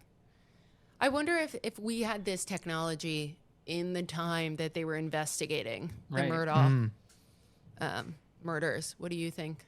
I don't know. I think like maybe it could take video in real time. Yeah. I mean, imagine when Paul gets shot from the back for the first time. He leaves that building just to get shot right outside the doorstep, and that footage was uploaded to the cloud, and then we saw straight up who the killer was, and seeing the shotgun pellets just come towards the face. That's crazy. If he was shot from the front, right? But Maggie was shot from the back. From the back so first, based on and then from the Yeah. side, technically. Well, she had one that like went Based- through her lung. based on the and into her head. It reconstruction, was crazy. based on the reconstruction that the ballistics expert was looking at and saying like this one feels the most historically accurate, is that Paul was shot, he stumbled out and shot from the side up, but facing, and then Maggie was walking towards the kennel when she was shot, and then she fell to the ground, was shot. So she was shot in front, fell to the ground, shot through her heart essentially and into her head, and then the shooter repositioned and did another shot there into her head while she was lying on the ground. So what we're saying is that if say Paul, Both of them had their glasses if on. say all people in the world had their glasses on, would Paul's pick it up pretty clearly? We don't know. I mean, like that's the thing of like, Or would they get busted with the shot? well, because theoretically they'd be filming up until the shot. Yeah. Yeah, I mean, if it's uploaded to the cloud, you'd have the footage theoretically, but yeah. I mean, have you guys seen that episode? It's an old episode of Black Mirror where Oh, people's yeah, eyes film absolutely. everything I don't and they're remember. able to Good, like yeah, scroll back. absolutely. That's so crazy. That might be. I mean, you could definitely pick up on sound and gait, someone's Yeah. gait. It's basically like So, if you know I don't those know. cameras that cops have, what are they called? Are they dash cams or body cams? just Yeah, body cams. imagine Body every cams, human yeah. had a body cam. And it was in your eye, and just you could feels like- scroll back in your memories. That's the episode. It's crazy. But then privacy Yeah. of anything goes. It's like one of the last sacred things is like Yeah. being alone, having your alone time, your private time to do anything like daydream or even just sleep. Like even the idea of just like I'm asleep, but I'm always being recorded. Ooh. I mean, let's clarify. And maybe you're understanding what I'm saying. It's their perspective of things. Yes, I was going off of what Mo said about body cams. Body cams on us. Yeah, at all times. it's their eyes. So if I was looking at this computer, it's recording me Yeah. looking at it. It's recording literally my your eye line. consciousness. Yeah. It's literally recording your consciousness. I Yeah. understand. But if someone gets access to your video, then they can see everything through Yeah. your eyes. Crazy. All right. Crazy. Let's go to green room. Are you guys good for another I don't Green know, room. 15 Green minutes room, or green something? room. Could Yeah, we? I have a could- short green Could I room. do a pause to pee? Pop Because I'm gonna pause. pee my pants. Yeah. So sorry. Papas. Wait. I think I can go first because mine Wait, is it wasn't recording yet. mine is really silly and quick. So here, let's do an official now that we're back in, In the so that it's a green room. seamless. Yes. It's a seamless cut. Welcome Let's to have the Mo green go. Who wants- room. Whoa, whoa, whoa, whoa, whoa, whoa, whoa. And three of us are wearing green. Whoa. Oh, he's gonna change. Wait, I can do that too. Wait. This would have been so much more seamless, Chris, if you had just been I don't know. prepped. Fuck with those things. Green room. Green room. Green room. Green room. Okay. Green room. Here's my because I never have something to say in the green room, which is shocking. Before I show you this video, I need to ask. Wait, should I pull it up and do a screen share so everybody can see it? Yeah. Let me Send it to my messenger. I will. Can I ask the question first, or should I wait? Ask Not the allowed. question first. Is it the question that I think you're gonna ask? Mm-hmm. Oh, that's a good Oh, is question. this the thing you guys were plotting about earlier? Yes. Plotting. I think Okay, show the video then. No, I'm gonna ask the question because I Okay. think it's funnier without context. So I've never played Fortnite. I didn't Really good Google start. this because I wanted because Chris and I were like, you should ask this in the green room. What is the gameplay of Fortnite? Shooting. What do you do in Fortnite? You kill people It's a battle royale Why do they dance? because it's fun. because It's a social It's what's game. known as Yeah. an emote. Mm-hmm. It's a social game, and basically the way Fortnite works Oh my is God, my contact it's just battle royale. A bunch moved. of people drop into the same zone, and you have to be the last man standing. So it's literally like that image from The Office where they're like, Okay, so it's You like know. COD, kind of. yeah. But then why are there like So when they're in the like blue background and they're dancing to popular songs and they're doing some of the TikTok dances, why? It's Marketing. just an emote? It's showing you. It's like showing you, hey, here's an emote your character could do if you really wanted them to. So they can do that in the midst of gameplay? They can Yeah. do that because when you kill somebody, what better way to celebrate but then to hit them with a little Doing a victory dance? Oh my god. this Hitting is it. so And embarrassing. Katie, you know, Dance, COD is in first person, so Um, you only see the gun. But in Fortnite, you see the whole character. Yes. It's in third person, so you get to see your character dancing. Oh. Okay. Well, let me share with you this very silly video. So Hold on. I think there are some characters that most people can agree that are hot, even animated. Where is this characters. going? This is wait, Weird hold on, hold start. on. This is officially now Katie's hear me Yeah, out. exactly. This is not my They're hear just me trying to out. like bait This us into is being not into my furries hear or me something. out. This is no. I will say it's not an animal. So you know the movie Zootopia, you know, Judy Chris Hopps thinks is her that- name. dude, Judy Hopps can get it, man. Okay. No, that is not what I'm saying. I'm saying this is Mo someone where- approves. Mo literally approves. That's Sorry, what are you not saying, Katie? Sorry. Thank you. This is someone where literally everybody I talk to is like, "Oh my god, she is so hot." Any guesses? Well, Oh, yeah. he Sorry, shared it. I'm Yeah, sorry. Steve. I was I wouldn't have guessed it. really. Yeah, no, but that's pretty funny. Okay. She now has emotes, and the reason why I asked what this game does, we're gonna watch them. Okay. For audio listeners, quickly, let's go back 1 second. For audio listeners, we're looking at Mrs. Incredible, who is now a skin in Alaska girl. Fortnite.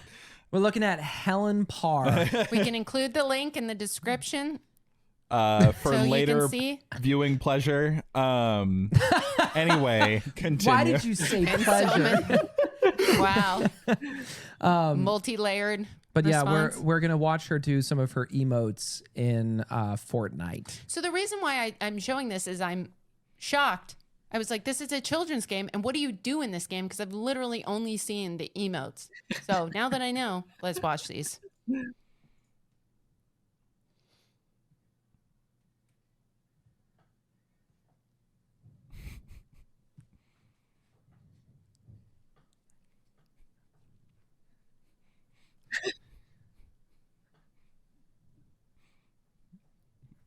The juxtaposition of both of you dancing She- while Katie's there frozen in shock is hilarious. And she's eaten. They know their target audience.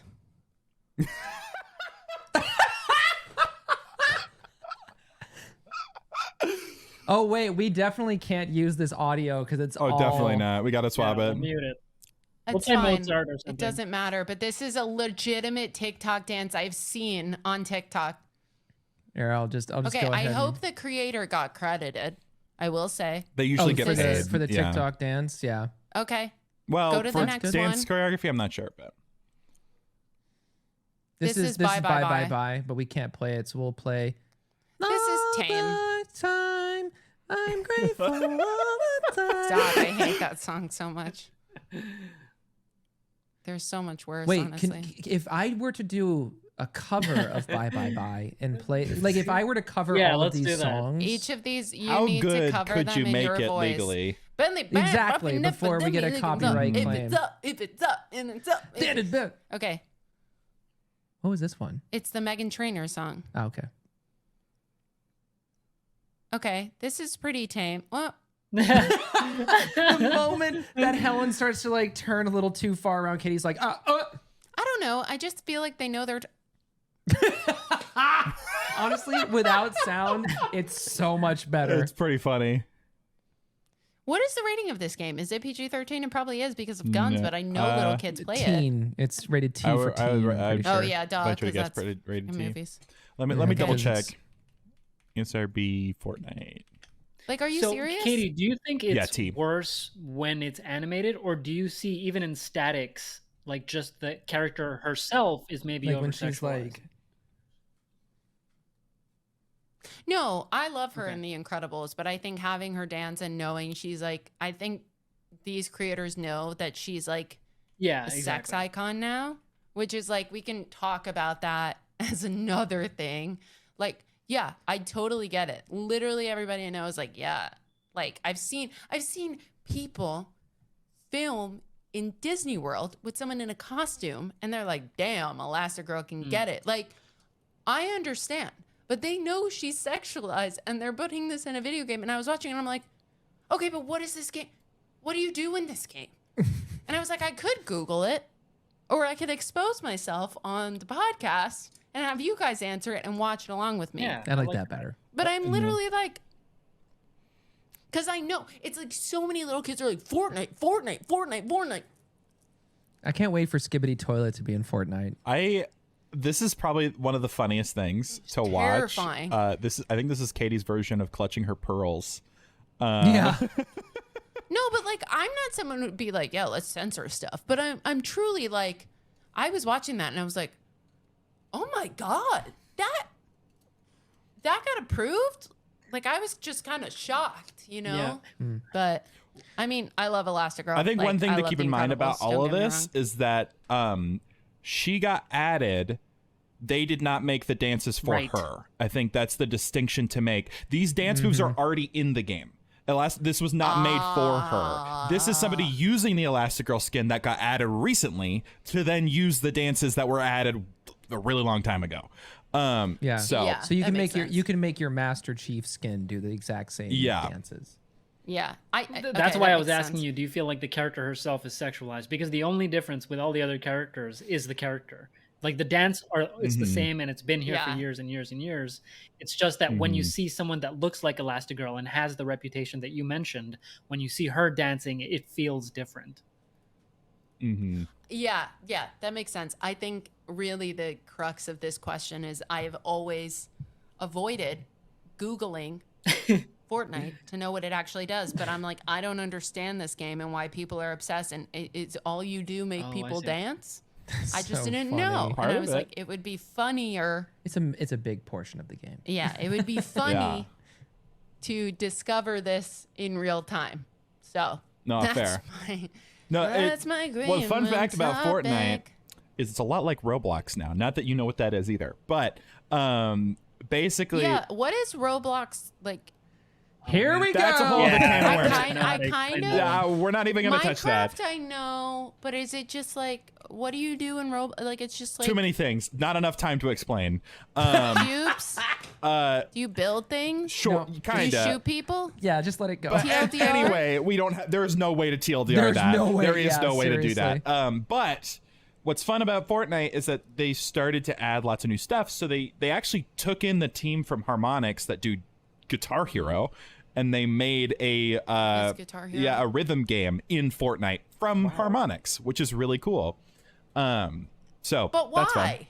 It's cool Because- because you can. Because they're appealing to. You have to understand that even if these dances are somewhat sexual or the skins are somewhat sexual, is that ultimately what's popular with their biggest user base, aka like teenagers and young adults.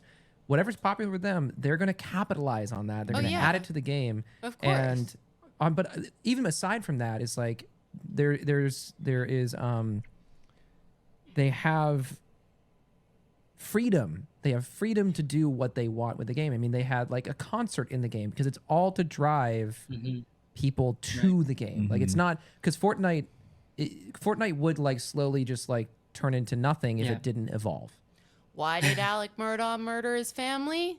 Fortnite. Why does Fortnite have the people from Guitar Hero do a rhythm game? The world Next may Fortnite never character, know. It's Alex because the game is a Murdaugh. platform. Oh, yes. Yeah, go ahead. Yeah. Expand on that. Brent. Wait, The game- an Alex Murdaugh skin? Are you kidding me? That That would be pretty great. is psychotic. That is like, can you have him before and after he went to prison? That is psychotic. I my want to have God. him where he has his head shaved basically to the skull, and he looks terrifying when he first went to court. You know what I'm I know what talking you're about? talking about. When he looks like Slender Man. But That's my skin. Fortnite is a platform. It's not just a game, so it's a platform for games made in Fortnite. Is it like Steam? No. Brent needs Similar more in that you can philosophically. access. Yeah, so like it's like Fortnite is the platform in which games can be made. Like there is the Battle Royale, which is the classic what people say is Fortnite, but the That's the rhythm shooting game. Yes. There's also the rhythm game, which is Fortnite. There is the racing game, which is Fortnite. There Is it like Mario Party? no. No, but I mean like in terms of like it's Mario Party and then they have like games within it. It's an interesting way of thinking about it. Maybe That is definitely a way to Yeah, put it. okay, Yeah. Sort of. Sort of. I feel like we should have a podcast about you guys explaining video games to me. I'm Because trying- that's what I feel what always happens at trying the to end think of of the like podcast. what the worst. Maybe Gary's mod might be the worst one to try to explain like This how is to like that one's New tough. Girl, it. but for That one's video tough. games. Like it's one girl and 3 guys, Oh, that's so funny. and you're like explaining video games to me instead of like living in the same house and coexisting. Anyway, That's literally what this is right now. Anyway, Fortnite Chris platform. just gave you a look. Yep. Like, do I not live with you? Oh, that's so funny. Yeah, like no, I meant like all of us in one house. No, as yeah, in New yeah. Girl and. I know. Why'd you give me a look? I don't even My think I bad. gave a look. You know- I think Mo is capitalizing off of me just glancing Mo over is at you. starting Yeah, some you shit. guys This is remember a the beginning of pot, the and he's podcast stirring It's it. the pot. It's where being Katie was stirred. like, "Chris, why are you giving me that look?" Yeah. Yeah, exactly. And Chris You're was just like, "I'm like- just looking at you." I'm literally just turning to look. I'm engaging in conversation. I'm listening. I just have to say, I'm sorry for talking so long in this podcast. I think a lot of this I figure out through talking. I feel Totally. that. Mm. Who's next? Green room. Green room. Go, Gwent. Queen Womb Gwen. Okay. If you don't have one, I have one. I have like itty bitty ones just because I like sharing news. Do it. Do you have So a keyboard News update? will be No, way no keyboard outdated by the update. time this comes out. yes. Yeah, No, something exactly. that like so this is new as of recording this, but also I've already seen it. Actually, it's been a couple weeks since I've seen it, but a new anime is coming out. Or has come out, and I've not been into anime for a while. Like I like anime, but I just haven't watched it in a really long time. But there is I feel a that. anime that as soon as I saw the opening, I was like, I need to watch that. Like no hesitation. I was like, I need to watch that. It's called Dandadan. It is a apparently very popular, very famous manga that's recently getting adapted to You gotta show us anime, the opening. and it is. Yeah, I Dun, dun, actually dun, dun, dun, have dun, dun. the opening. I was just looking at it. Stop Stop it. existing. Okay, you guys ready? Stop being yourself. That's so fun. I hate it. We'll just show you like a little bit of it. No idea what this is about, but Yeah. that's Doesn't That it fucking rips. slap? that Oh my rips. god. The very beginning of it, I instantly thought of Death Grips. I don't know what that is. Oh, all right. I'll Dude, send. you need to listen to I'll send Death you a Grips. little, Okay. little Death Grips. But either way- it Oh, sorry, reminded me of continue. the intro to Get Got. It's like dun, dun, dun, dun, dun, dun, dun, dun, dun. Yeah, it's great. But either way, that song, I was like immediately after seeing that, I was like, I have to watch that. That looks so fucking cool. I want to watch it. Watch it. And The I'm first not really episode is into out. anime. It is. I will What say, is it about? watch it. Going blind.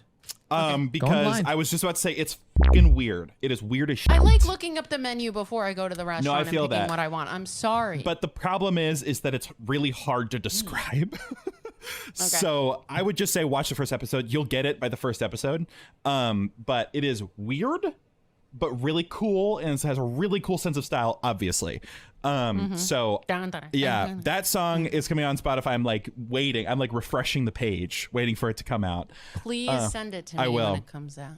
But Maybe I'll track it down. on the same topic, this is coming around the same time. I've told Mo about this already, but I have decided I'm gonna do some learning Japanese. Like I don't know how far I'm gonna Nice. go. Like I'd like to get to That's sick. some level of fluency, whether that's just conversational or whatever. But my news is that I've gotten through not kanji, because dear God, not even fluent speakers know all kanji, but I have gotten through both other alphabets. I actually know them by heart now. I've memorized them. It only Holy shit. it Nice. only took like a week, which is wild.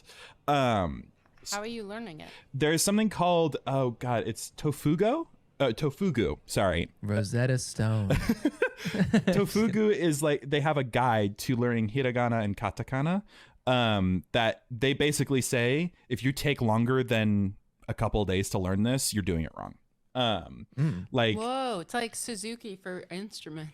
oh yeah, I didn't even know what that was. Yeah, it's like a crash course in how it works. And like, I don't know what words mean, but I do know like in both of those alphabets, I can sound them out now already. Yeah. That's so cool. and Can it- you send this to me? Yeah, absolutely. But I've been really enjoying it. And I also learned that there is a method of learning Japanese or any language for that matter, that I'm like really interested in doing because it's something that seems so attainable. It's a method called immersion, which classically that means going to the country that speaks your target language and just being in the culture, which is one way to do it. You could totally do it. It's really hard, but that's the fastest way to learn it. But for a lot of people, they can't afford that. So the next best way is essentially listening to as much of the target language as humanly possible. Yeah. Like thousands of hours type, lots of listening. Yeah. And so Watching TV. yeah, like this guy that he didn't pioneer it, but he's popularized it for Japanese specifically. He was saying that he learned Japanese through this. It took him years, but it really was just learn a couple of the alphabets, learn basic grammar about how sentences are structured, and then just use flashcards and listen. And that's it. There's no other studying. There's no going to class. It's just input, input, input, over and over and over. And I've been finding that this method over something like Duolingo, which basically anyone in the Japanese like learning community says don't use Duolingo, but like I have noticed that my competency goes up so much faster when it's under this like umbrella of input, because the context is there. Like so often when I'm learning something through a textbook, like I don't have the context. There's no like there's textbook Japanese and then there's spoken Japanese that like people actually speak like, and I want to learn that side. I don't want to learn this, like I'll learn this other side at some point, but I really care about like how do people actually speak. Because then I can go back and study and go, oh yes, I've heard this said, I know what it means, I just didn't realize it was under this context. So much easier for me to learn it like that. And knowing that getting to a competency with this method, like learning rudimentary, like very basic, takes like a year of just listening and doing flashcards. And I was like, that is so easy for someone like me who I do shit and I like to listen while I do it. So I've been doing it. So cool. It's been really fun. Really enjoying it. That's awesome. Hell yeah. I want to learn Japanese, Korean, and German specifically because I started to learn German in school when I was abroad in Berlin. Grant, I need to send you. There's this one creator on TikTok, and they are a polyglot, and they know like it's probably 6 languages, and they talk about their method. Damn. And it's really simple, and I've like saved all of their TikToks that mention it, so I'll send them to you. Their name's Hina. Okay. They're really, really cool. They make like a lot of like fashion content, like different things, but they talk about it. And I was like, oh my God, this is so intuitive and smart. Yeah. And they talk a lot about input in the same way. Like people talk about watching movies and TV and how important that is. Yeah, I've heard over and that's over, so like, cool. I didn't realize this because I grew up with a friend who was half Japanese and his mom was from Japan. And like, I remember talking to her at one point as a kid and be like, I'd love to watch anime and be able to like know what's happening, like be able to listen. And she's like, it's going to take a while. We're not even going to go there yet. Like, but then with this immersion method, they're like, no, like a lot of people wait to watch anything and like they have subtitles on until they're able to fully understand it. And they're like, no, what if you made that your way of understanding it? Turn off subtitles. And you're not going to know. It's what was it?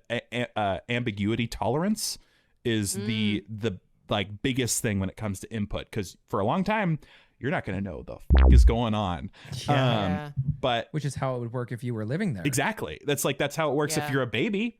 So like just approaching it like you were a child, just learning through exposure, but then utilizing yourself as an adult, like using flashcards, making like a good dictionary of words that you've picked up and all that stuff. But yeah, I was like, compared to like going to school for it or taking classes, like just feels so much like it works so much better for me. So I'm excited to see how far I can take it. Yeah. When I was learning French in school, I mean, Mo knows this better because Mo knows French, but I was taking IB, which is like basically it's like the international baccalaureate. So it's something that like international students can take to have competency in like certain subjects.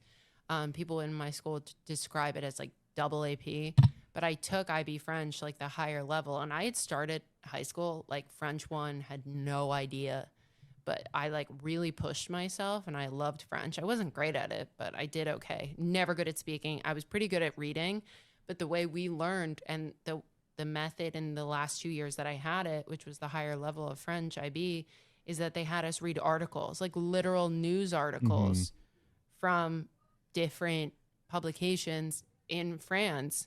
And that's how we would learn, and we would have certain words that we would go over. But it was really effective because you're like literally reading stuff that is going out to the French people but talking about politics and talking about current events and talking about just things going on, and it's actual immersion in the same way. So I would recommend that too if you can. Yeah. I mean, it's definitely going to be harder because they're different characters, but Yeah, that's I think relevancy similar. is like honestly what's been driving all of it, because like this guy, this is like, he's pretty controversial because everyone has their own method and has their own idea of how you should learn a language. But this guy in particular, he was like, don't even bother with certain things. Like in Japanese learning, there's a lot there's a lot that matters in like brushstroke order when you're writing kana. But he was like, let's be real here. When is the last time that you've handwritten something? And are you gonna handwrite in Japanese? Like if you want to, great, but it's really not that important in the day-to-day life. You're mostly going to be typing if you're going to be writing at all. Or talking. Right. So it's like being really realistic with what you would want to use, what's like important. And you're right. Like you use, like, you'll probably read news articles. So that's relevant to you, that you'd want to know how to do that. And like he's talked about how like it's not worth it to study kanji. Kanji, for those of you who don't know, kanji is basically like single or sometimes multiple, but like single symbol concepts or words or things. And there's like 15,000 of them, 15,000 plus kanji. Whoa. And like a lot of people go just start drilling them, start memorizing them, when in reality it's like, well, or since there's so many, why don't you just build a dictionary as you see them instead of like trying to drill them out of context, because then you'll just never learn them. So I like that approach because it makes me feel like, oh, so I'm going to be very efficient with what I'm trying to learn instead of trying to do a bunch of extra stuff that may not actually help me. Taking that control back is really cool.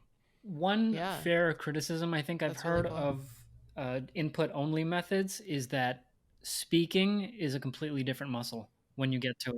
Oh, 100%. Yeah. Are you also going to be God, practicing I'm like so some bad at it. conversational stuff along the way or something like that? Yeah. It'll be one of those things, once I get enough to where I can sort of understand what's happening, then I'll try. One thing that the immersion method goes by is like, yes, you want to be able to read, you want to be able to write, but ultimately knowing what's going on is going to be the first step. But one thing he recommended was, he's like, obviously trying to talk to people in Japanese when you're from the States is really hard, but he recommended something really specific. He said, VR chat, look for Japanese worlds and just talk to people. And I was like, I didn't even think about that. That's so smart. So like the video that he has, we can link in the description if we want, but like, he goes kind of step by step of like, not like these are the times to do it, but he's like, there are some distinct sections in which you're doing it, but mostly it's, you kind of learn a little bit of the baseline with like grammar and the alphabet, and then input, reading, listening. And then as you start to get a little comfortable, start to speak a little bit. But yeah. Have you heard of ChatGPT's advanced voice mode? Okay. I have not. Or like, is it just like the assistant type thing that I've been seeing people doing, like Google Assistant type deal? Yeah, I think it might be similar, but basically if you get the ChatGPT app, they have a voice mode. I think it's even on the free mode, and you can speak to it in any language. It will speak back to you in that language instantly. I did it the other day, like in Bengali with my parents, and their minds were absolutely blown. It was unbelievable. Cool. So if you want to practice something like that with your Japanese, like that might be even an even easier way than VR chat if you wanted to try it out. We can do a live demo right now. I've got something written down. I'll say it in Japanese and let's see what it comes out with. Okay. All right. 私の名前はモーです。お名前は何ですか?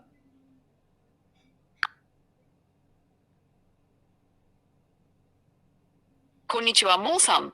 私はチャット GPT です。どうぞよろしくお願いします。 How crazy is that? That's so cool. Okay. What did you just say? I said, my name is Mo. What's your name? And it said, nice to meet you. It's so cool that I knew that you said that.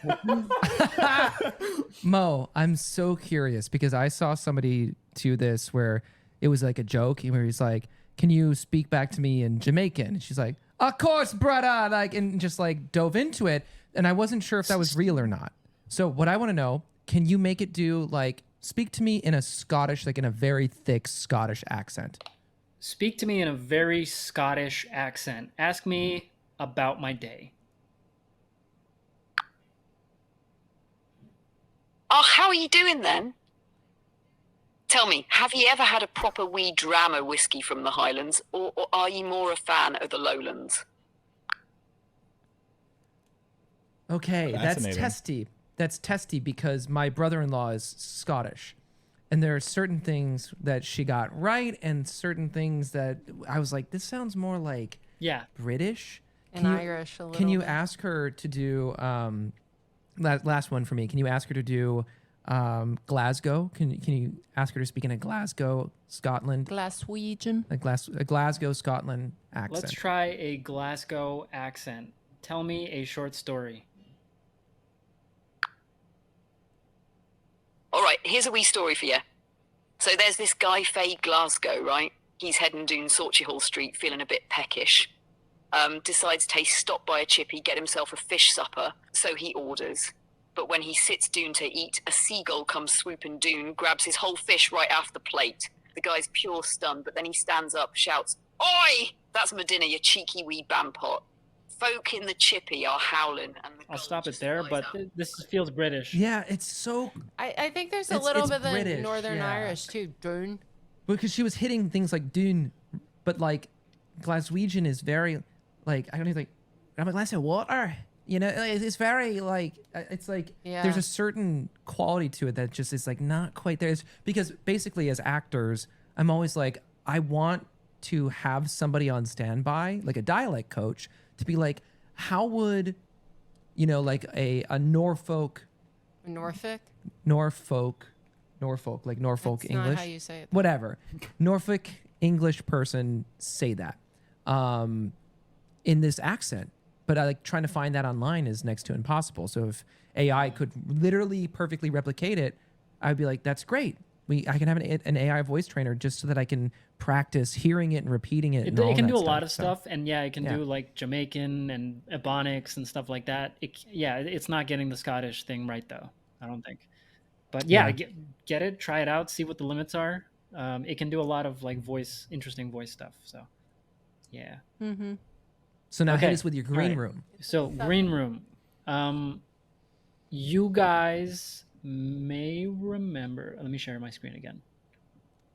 Okay. So Katie and I had interviewed Becca Versace, who worked at The Verge. And exactly. Okay, that's what I was going to share. She made a video about why she left The Verge. And I wrote down the reasons in my notes. I will quickly summarize, but it was basically 4 main reasons. The IRL culture at The Verge didn't really recover after COVID, and that was like really important to her. She loved working at the office and being around creative people in real life. Also, they said that they had the right to ask her to take down videos on her personal channel, and she basically felt like she didn't own her own content while she was there, which sucks, right? Lastly, The Verge is a very writing-focused media company, and she felt like that limited her career potential there, and she often couldn't get the big stories because her strengths and interests were in video. So now she's going independent. Yeah. Nice. It's cool. That's so cool. Yeah, I did. I saw she did that. I didn't watch the video, but yeah, she's really cool. I like her a lot. Same. And I think she's like moved permanently now to the Catskills or whatever. Oh, wow. Whoa, so she's like not even Yeah. in New York. I mean, I guess she doesn't have to be. I know, right? Envious. I love the Catskills. Yeah. Goals. Well, that's my green room. Nice. Okay. And my green room is also really quick, and it's just to share.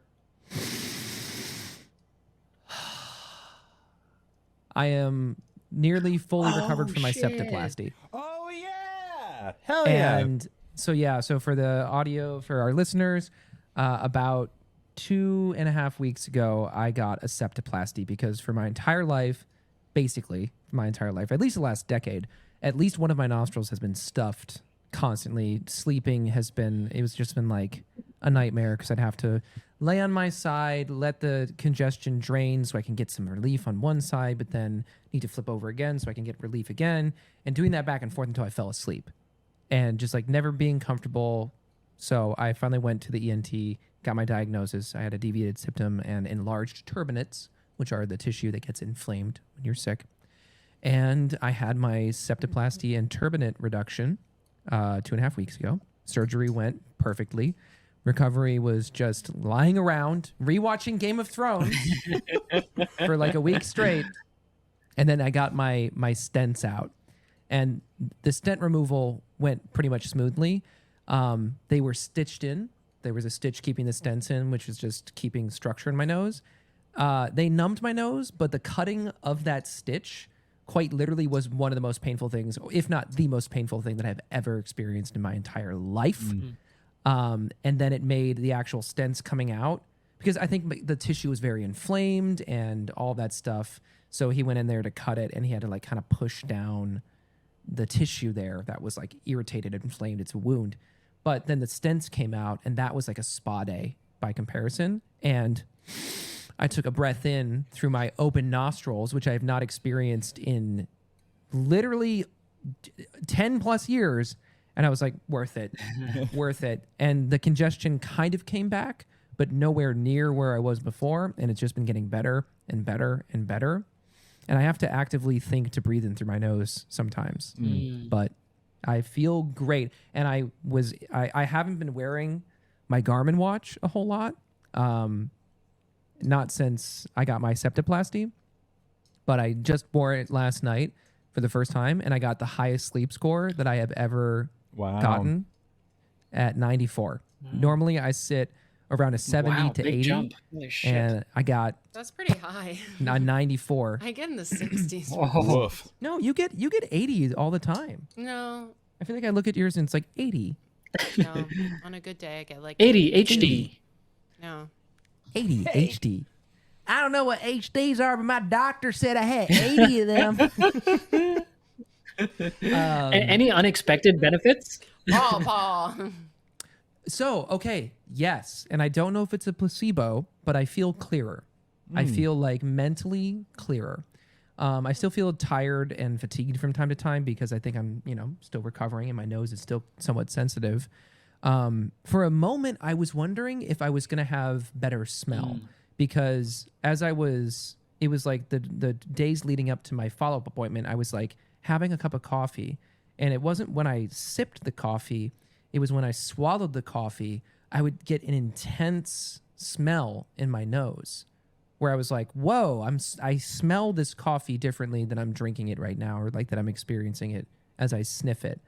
And so I was like, is this like a precursor to something that I'm going to experience once I'm fully healed, where like I'm going to be able to smell things better, or like maybe my senses have been dulled over the years.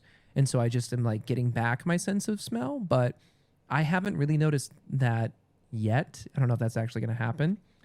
But I'd say the biggest one is that I feel like I'm actually getting oxygenated blood, because the sinuses in your nose and that whole thing functions to prepare the air to go into your lungs so that your lungs can pull out as much oxygen as possible. Like that's the purpose of your nose and your sinuses.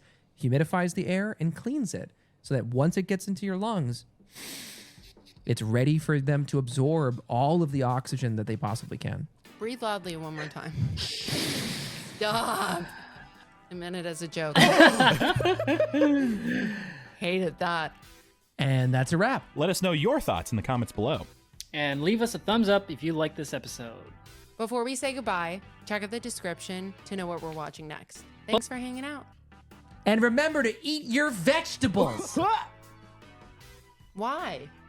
Because it's important for your fiber and your very vitamins. good for Why your did you say why do you hate vegetables? Why say anything? I have a Why- question. No, hold No, on. what's Are wrong with you- vegetables? Like you what's gotta wrong with let the they're vegetables? good vegetables. No.